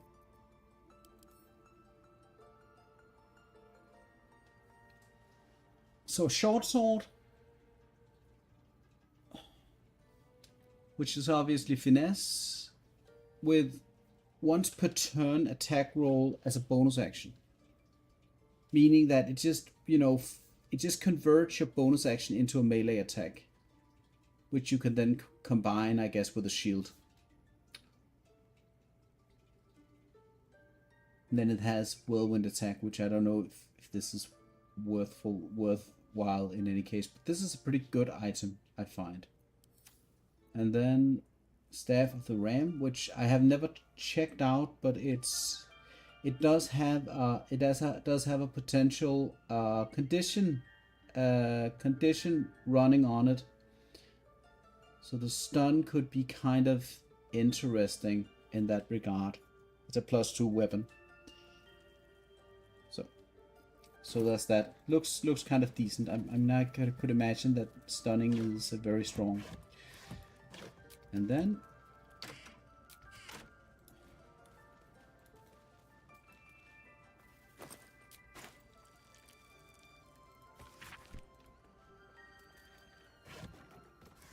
did I fail a check?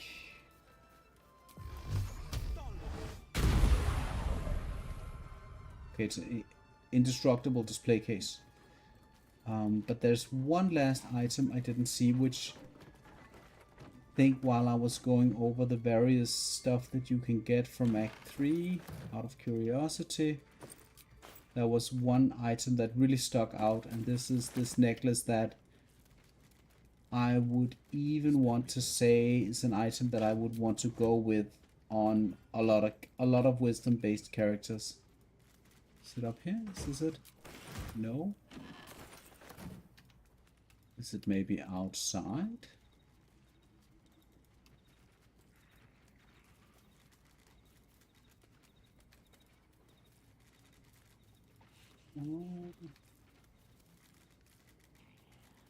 I forget the name of the necklace. It's a necklace that gives you a +1 to wisdom.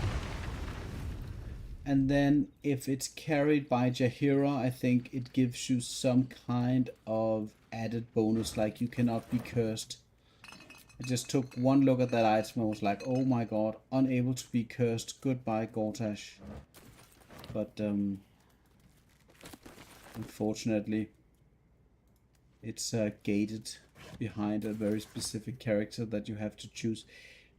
What did I fail? Like, I must have failed. I failed the perception check.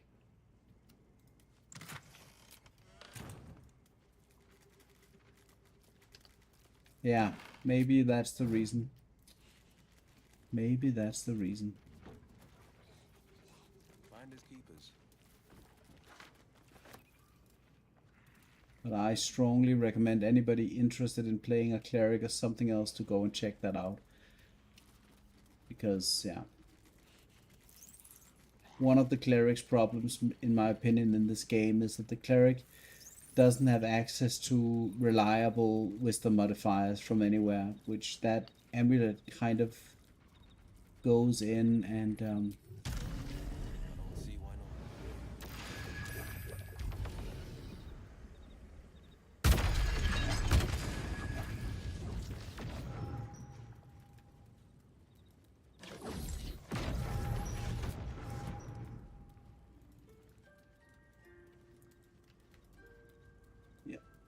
definitely nothing here.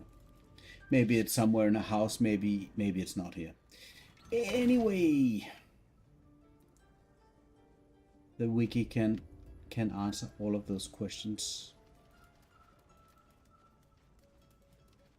There are nobody in here, and the house is just completely empty for whatever reason here.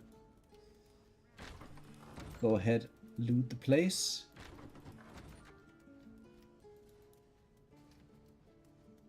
Okay. It wasn't there unless I accidentally looted the thing. Oh. Potions drank. Game run invalidated. I'm going to send these things back. I don't need them. Yeah. So I have no clue about that. Let's move on. It's not an item that Wyll can use anyhow, so. It's a loose plank here.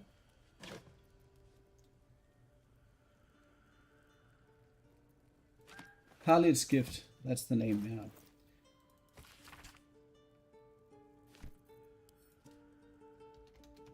Gift? No. It's pretty cool. Like +1 to wisdom is one of those items that is, in my opinion, interesting. Okay. Let's find Alexander Rainforest so we can get this stuff out of the way.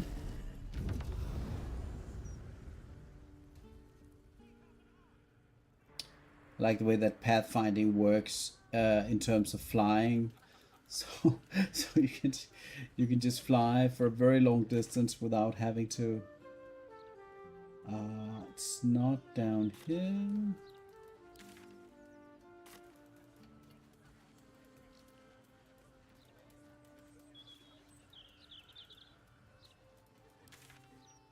Okay. Yeah, I don't know.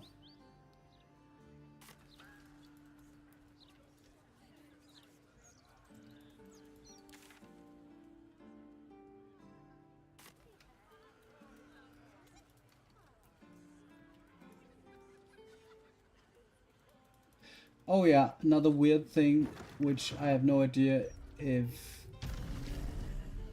this makes sense to anybody. This guy, I think, without knowing for sure, has to be a character from another Baldur's Gate game. He has twice the kills you did at that age. He knows the 7 major arteries, the blind spots, everything. That mind flayer is done for.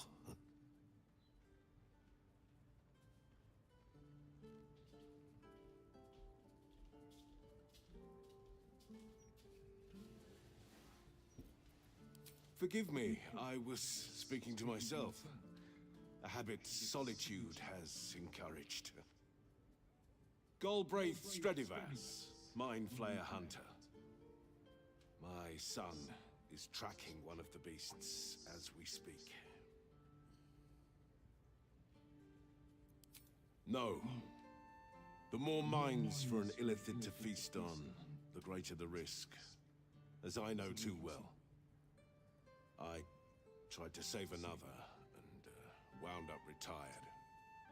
Permanently. My son has taken up the mantle. He fights tooth and nail every single day. I only pray it's enough. That I've done enough. It is rare to meet someone who doesn't fear mind flayers. You remind me of an old friend. A hero of his time. Here. He gifted me this. Call it thanks for setting me at ease. They won't win, you know. The mind flayers. Not with my son fighting the good fight. And you.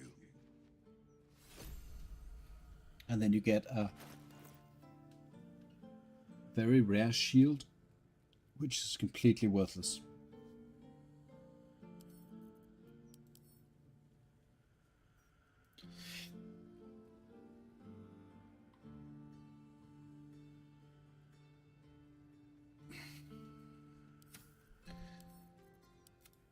But thank you very much, Galbraith. I'm really assuming from the way that Larian treated Act 3 is that this has to be some kind of Easter egg for for Baldur's Gate 1 and 2 players. Has to be. And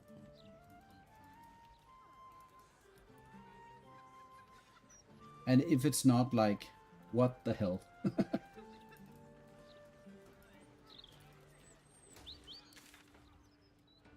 Blushing Mermaid.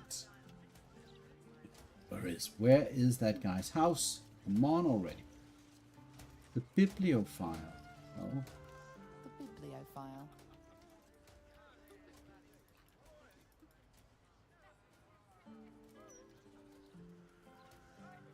Rainforest. Here we go. This is the private abode of Alexander Rainforest. Friends make appointments. Clients respect office hours. Seems to be based on a guy who did much playtesting in early access and got diagnosed with Alzheimer's. Oh my goodness. Wow. Yeah, and then he's hidden away in some random building that nobody sees. That sucks.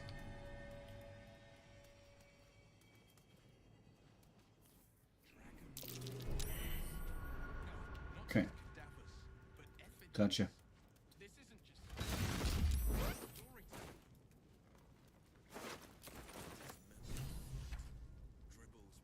Faded scroll of reversal. Okay, so let's pick this up and let's get the F out. There are, I guess, other interesting items that I'm missing in this playthrough currently because I don't need them.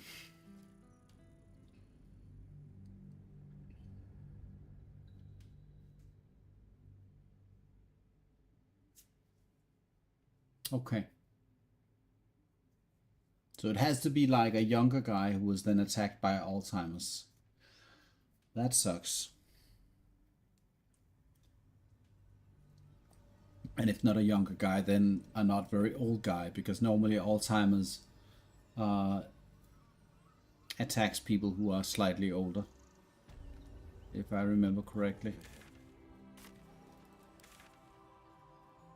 Even if it starts at an earlier age.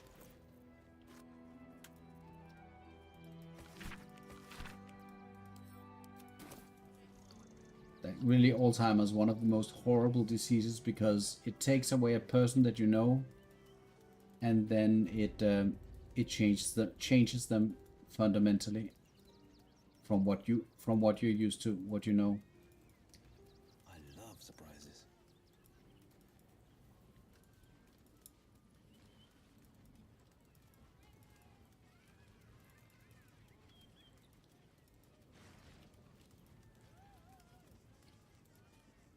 Hello again, my vicious little warrior. Oh, perfection.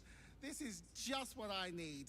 I like it how Lucretius is very casual about the whole thing. Like, Dribbles was killed, but she just sees this as an opportunity to kind of improve on what she already had. Here, darling, a little something from your friend Lucretius. My circus and I can now finally leave. And you delectable vintage. Oh, and if you do take on the absolute, do try not to end up like poor Dribbles. You are so very pretty after all.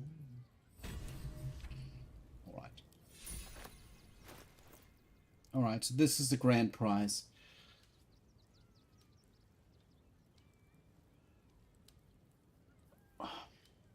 And this 1d8 is added to all of Wyll's is added to all of his Eldritch Blast rays. So this is a major damage boost. And this is basically what I consider a finalized character now to go and then kill the last bosses. Just going to take a look at the setup here. This is, oh yeah. Then the armor class suffers tremendously. So that's the one downside. But if you know the fight and you're able to kind of kind of deal with it in a sensible way that helps.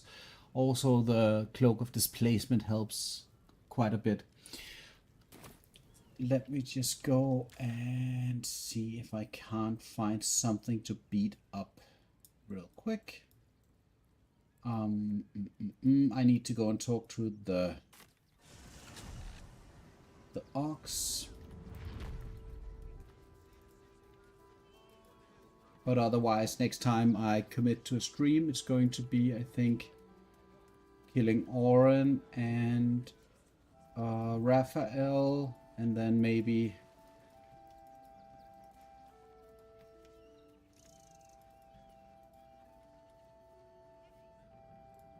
oh, it's gone. What the heck?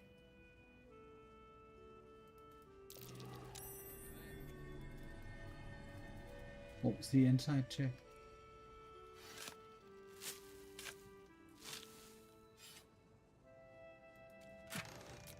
I swear to God that I didn't help the ox move in.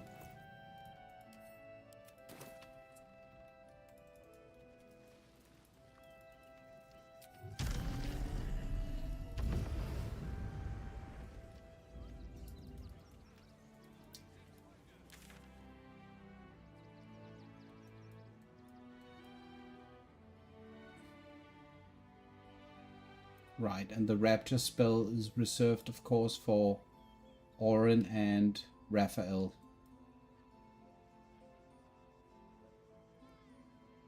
Alright.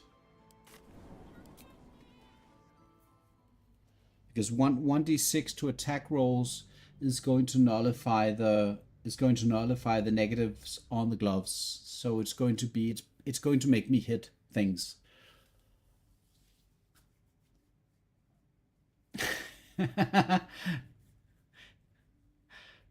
Yeah, thank you very much, Ginger. You know, he already wants us. How is dating a necromancer? You know, he already wants us to raise a family together. Yeah, that's fast. They're buried rather close to each other. Yeah, that was a good one. Okay. Right, so probably going to fight the Stone Lord people just down here is a way to just quickly test the metal. Not a very dangerous fight, but nonetheless one where I can just quickly check the setup.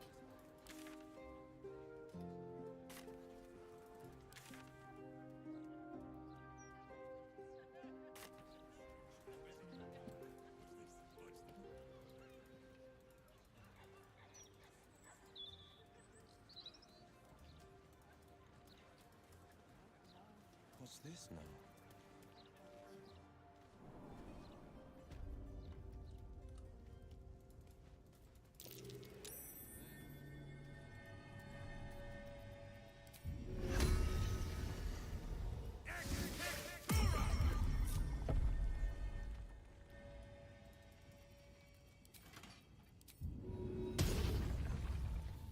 So I'm currently using Thunder. I could use the Ice Elemental just to get used to the... I like it how the Elemental stands on the... It's on there, it's actually activating.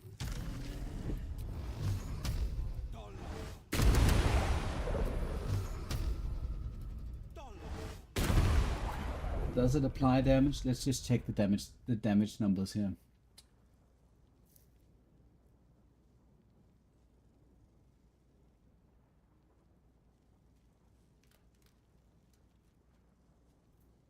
Okay.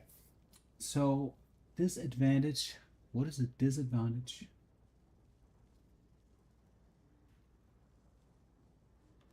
Why do I have like a disadvantage?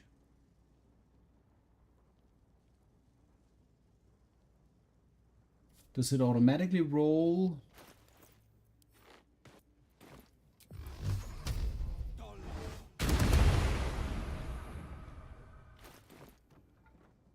Yeah, okay, thank you, Ginger. Yeah, that was it. Anyway, so we look at the numbers here. So now this was one beam, 1d10 force damage. That was a damage roll of 7. and then plus charisma modifier from the Eldritch Invocation, plus 7 charisma modifier from the chest piece, and a plus 8 added damage from the spell might. And that's of course not counting the critical strike, which I'm hoping is going to add the extra force damage to that number. Let's just try to destroy a couple of more things to find out.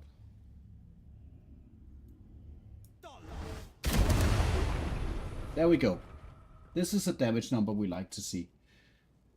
Oh, this was not a critical hit. This was just vulnerability. So that was not the number we wanted.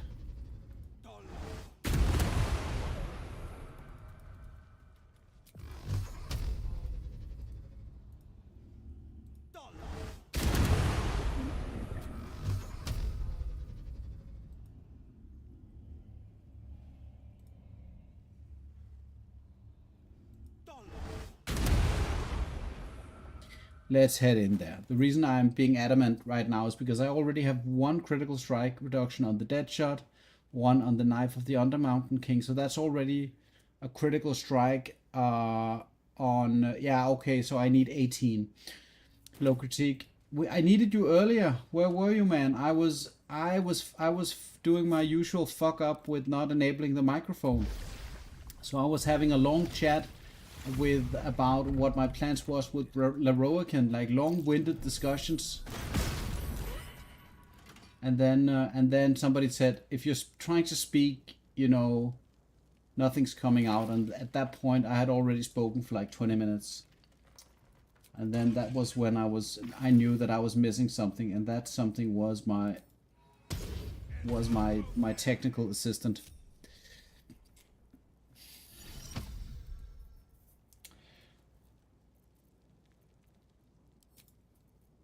I think these guys are probably using piercing attacks, right? So I'm just enabling the piercing stuff here, and then we'll head down there and see what happens.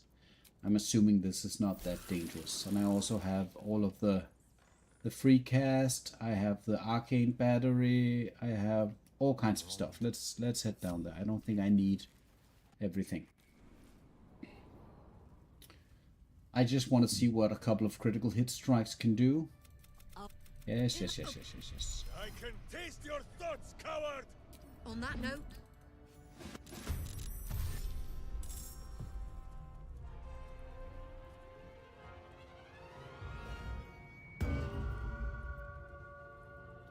and I forget which of these are... Oh, I forgot to buff the stunning gaze.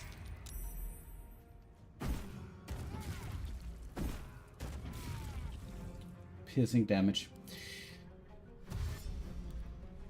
Oh.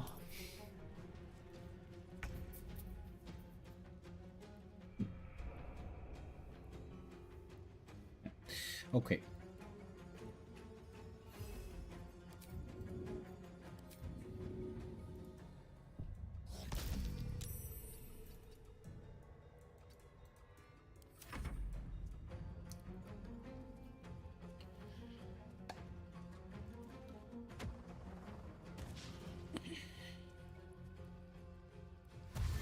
This is just one of those fights that's not particularly dangerous, but if you're unlucky and you're unprepared, that just changes.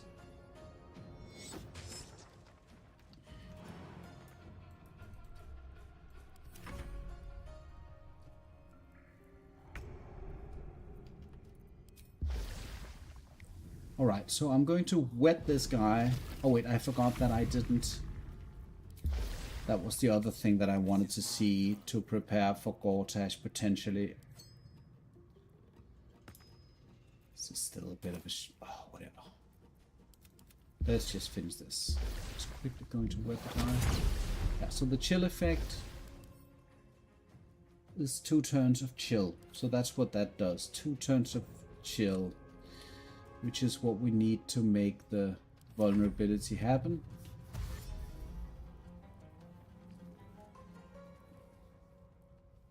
And I forget if any of these guys have any kind of teleport or some other weird shit that they like to pull.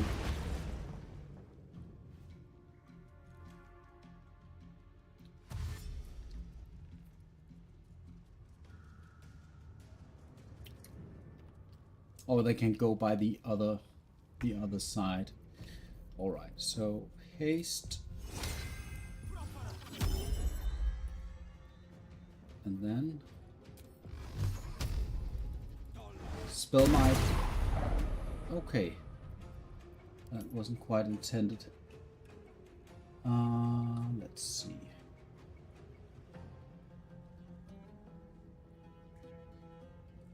%90 hit chance.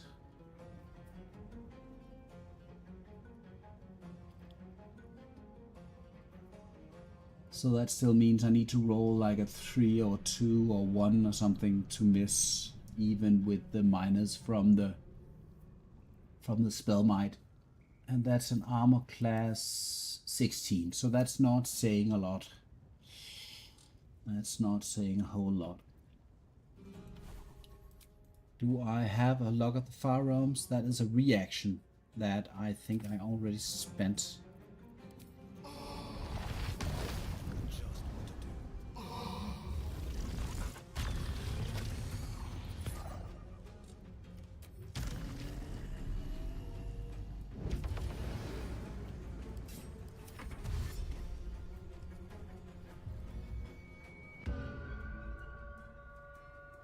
Roa, get out of here already. Lucretia of the Centaurum. What? I've never seen that. Is that like a title?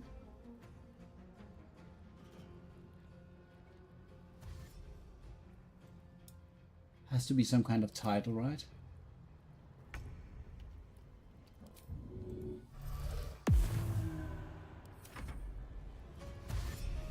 So now they're dashing, but they can't get up, right? Why would you want to design an encounter that that has such a simple fix? Just remove the ladder. And they are all mind readers, and this is when this guy is not a doppelganger, not a doppelganger. And let's quickly see, she's not a doppelganger, so this is the real Roa Moonglow, and then obviously Minsk.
I'm going to add a critical strike just to see what that does to the damage numbers.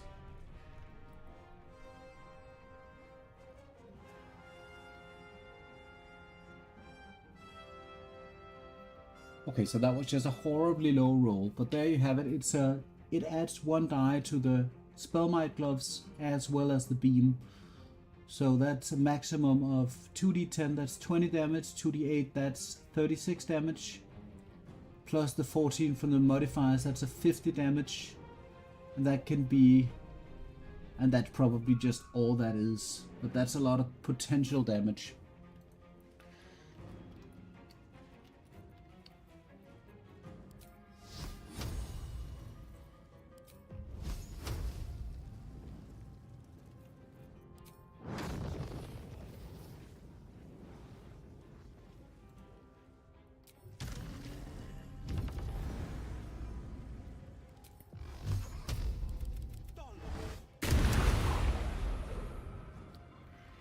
And then the reverberation from the Marco Hesher seems to work very well.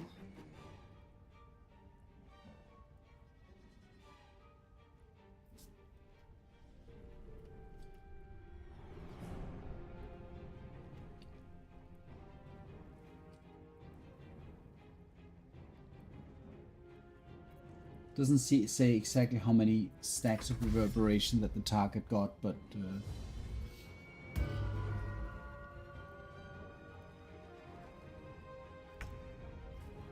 because if adding the Marco Hesher as a thunder damage source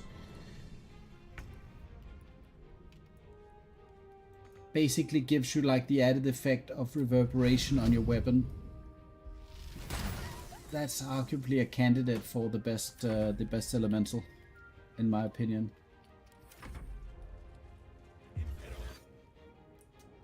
Slow on 4 targets.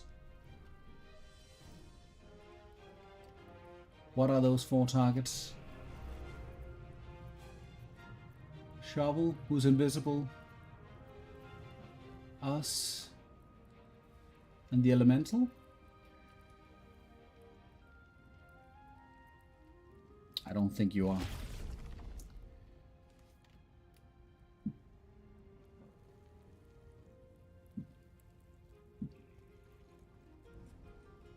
Yeah, there we go. Yikes.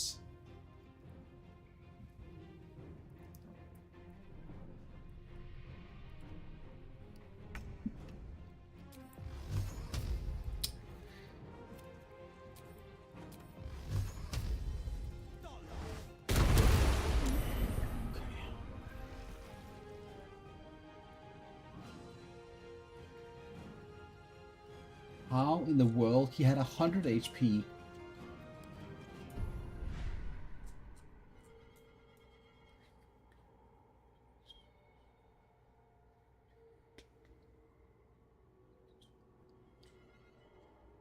Okay. 24-ish. Okay, so that probably adds up to that number.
Two targets.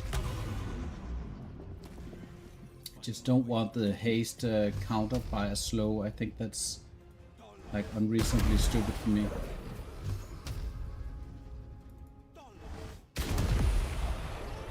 Wow, that's just such a lot of damage. 39, that was a critical.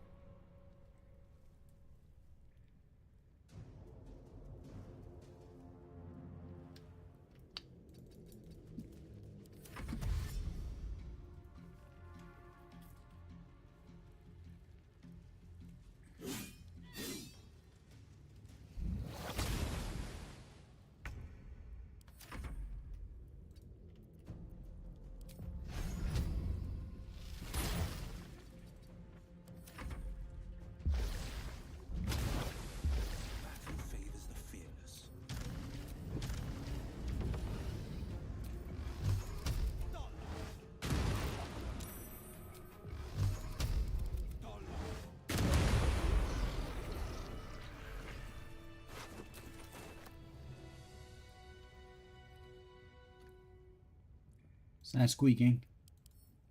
I like the fact that the whole thing about the space hamster is just, what is the space hamster doing? Guys?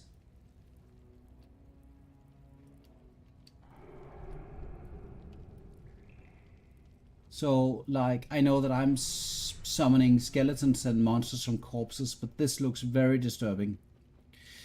Okay.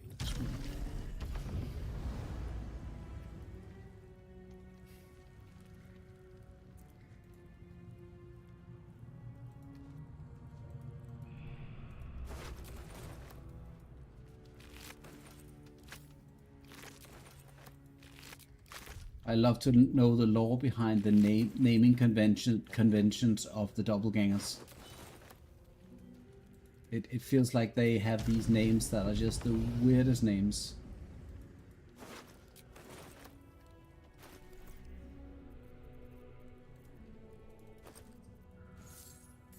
$10K gold. There we go.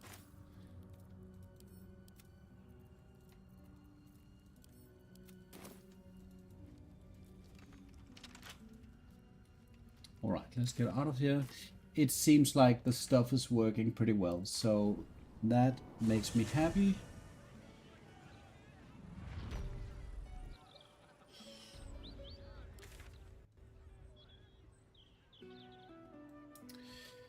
So at this point, what I need to do is go and prepare. Probably I want to find out if there's anything that I've been missing. But otherwise go and prepare to go and fight Orin. And then afterwards go and fight Raphael and then finish the game probably. Yeah, free Duke Ravengard, of course. Don't think there's any other items that I want for this character currently.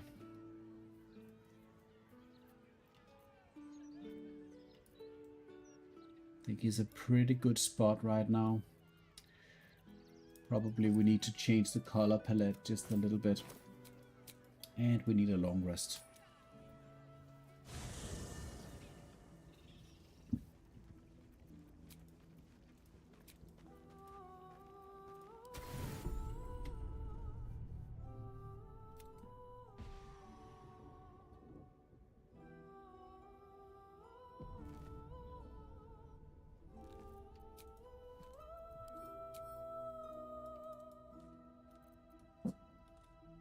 I mean, he does look kind of shiny. I'm not quite sure if the helmet is attributing anything to him. Is he better without the helmet? Maybe the helmet is just part of the charm. Anyway, let's just find his final colors. He should be wearing red while fighting Orin for sure.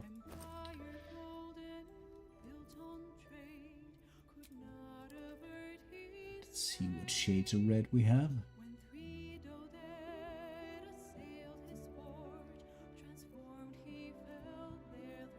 The Drake General die might be the thing. Or not really.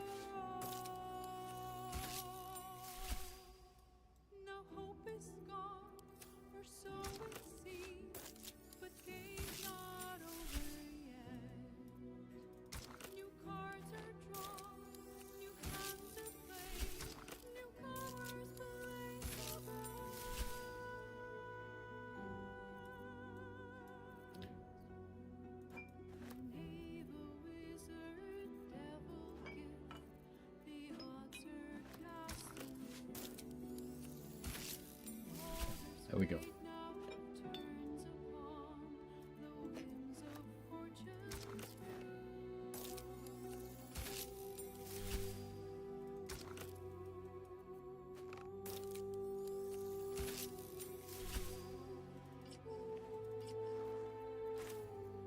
All right, Wyll. Okay. So probably I'll be leaving the stream now and finishing up, I hope, Monday morning. And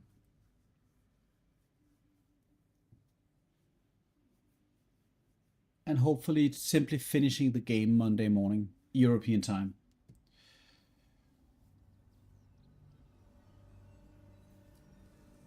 But doing all of the difficult things there at that time.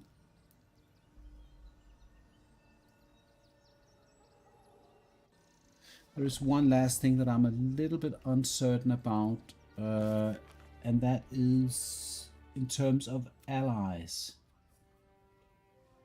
Light of Selune, Dame Aelin, Zora. Zora's great. She's great for sure. Jaheira, no. Arabella.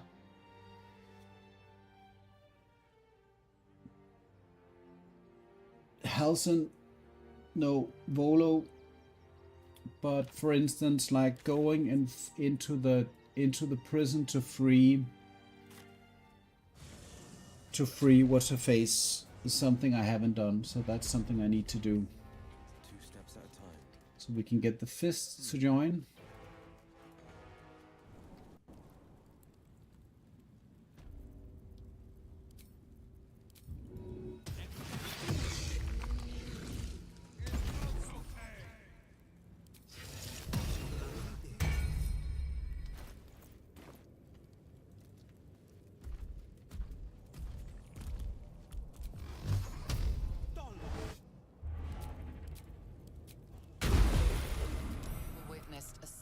Someone.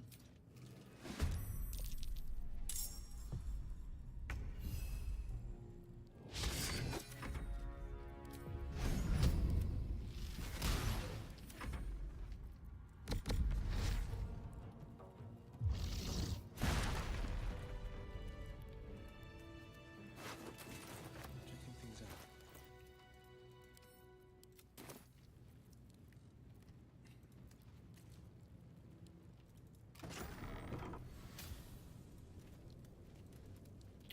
And of course also there is the dragon, which I didn't bear much thought. That could also be fun to fight, but I'm not quite sure that that is a thing for Wyll. Silence is golden. You won't feel a I thing. like it how this guy is just, if I think he's unprepared, probably he's not going to object to the beams here, is he? There's a critical hit even. He's dead. One move ahead.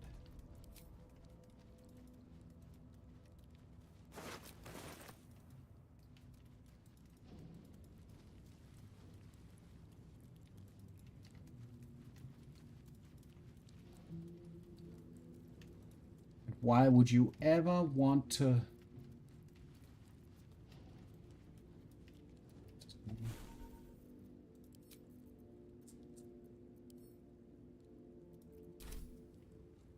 Why would you ever want to not just destroy these guys just completely?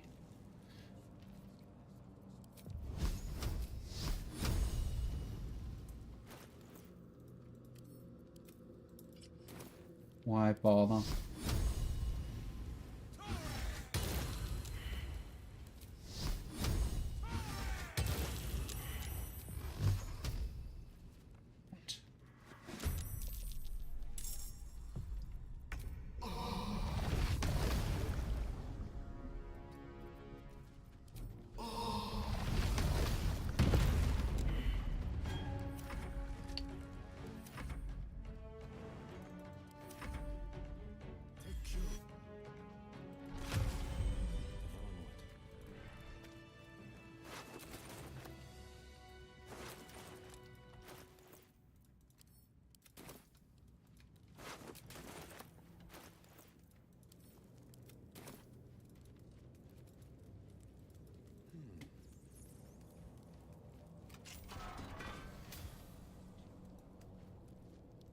It's over.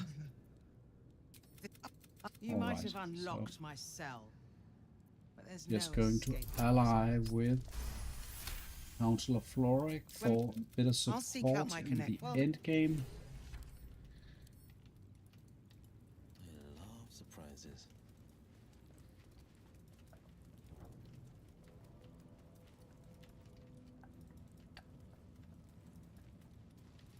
Escaping through this way is one way to do it, or you can just kill all of Wormrock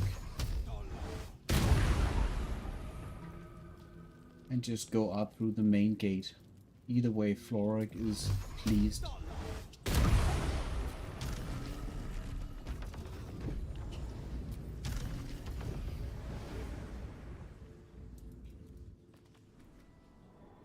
enough. The way should be clear. I can't thank you enough for getting me out of that. A faith path. I will travel to the upper city. You won't fight the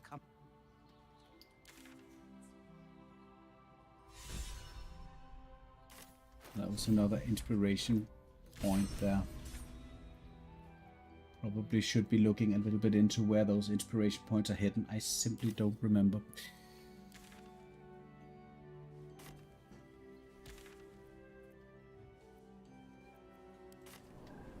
Alright, so before going and getting the rapture buff, it's important to equip the inside ring so you don't fail that particular thing. I think inside is also an intelligence check.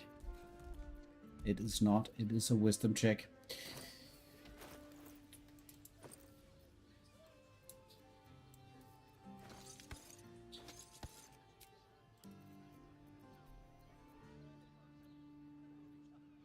So advantage on inside checks, and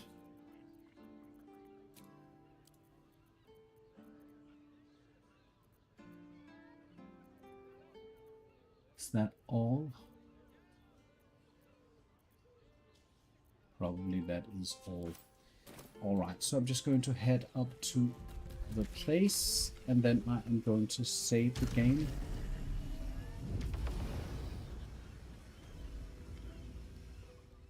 And another thing is that I need to fight a mind flayer here, which is extremely annoying for whatever reason. The fist jara mind flayer is particularly annoying to fight. So I do want to be absolutely prepared for that.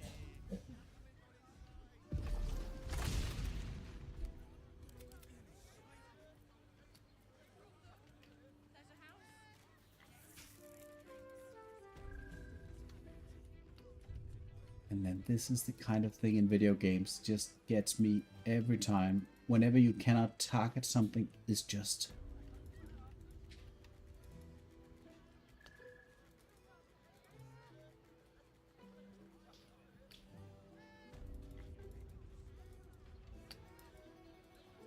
Sharp as ever. Keeping pace. There we go. I don't want to be summoning all kinds of stuff. Already spent some spell slots here, which might have been a mistake, so probably I need to do another long rest before this.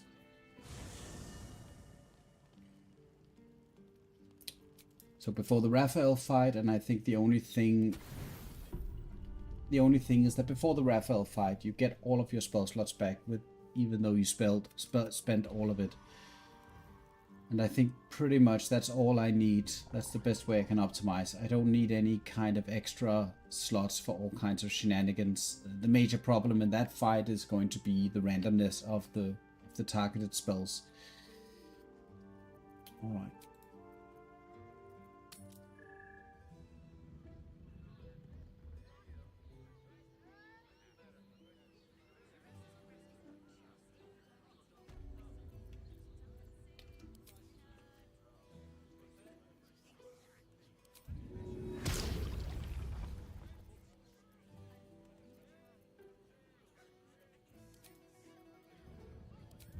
Water elemental might be best for this.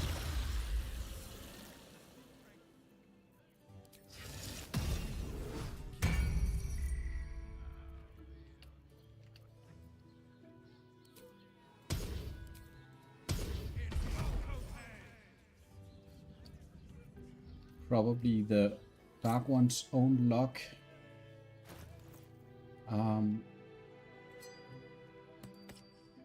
To add onto the roll, which is a passive roll. But I think the Dark Ones, I think the check is going to happen, is going to be the first check, and then you get the option, a different dialogue option following that. So I think that is the right way to do it, if I remember correctly. Because if I fail the passive insight check, I'm not going to be able to get the rapture buff, which would be sad, sad, sad.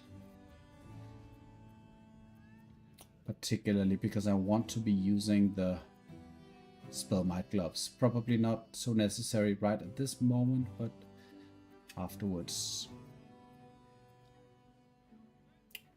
Don't think there's anything else that I need to prepare for this, but I will do this once I have the time. Now it's already 2:15.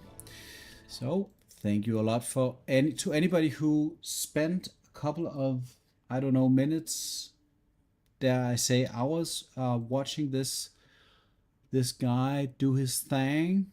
Thank you very, very much. Critique, thank you to you also, even though I really missed you earlier on. I'm happy that you came. That means something. Let's just see here if any of my regular raidies are available. Let's go to So Black is Today, right? Everybody knows him. He's a good guy.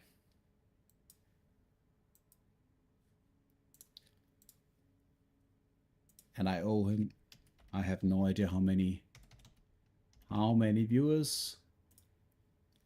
And he's probably been playing all night. Crazy guy. Crazy guy.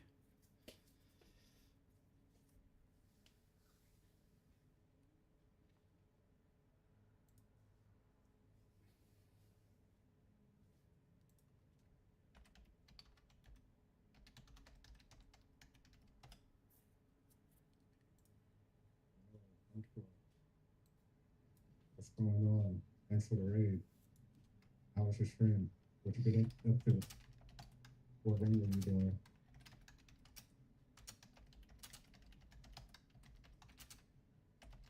Welcome in, everybody. We're doing the New Rise Tower basement fight. Left here a spectator in the mix.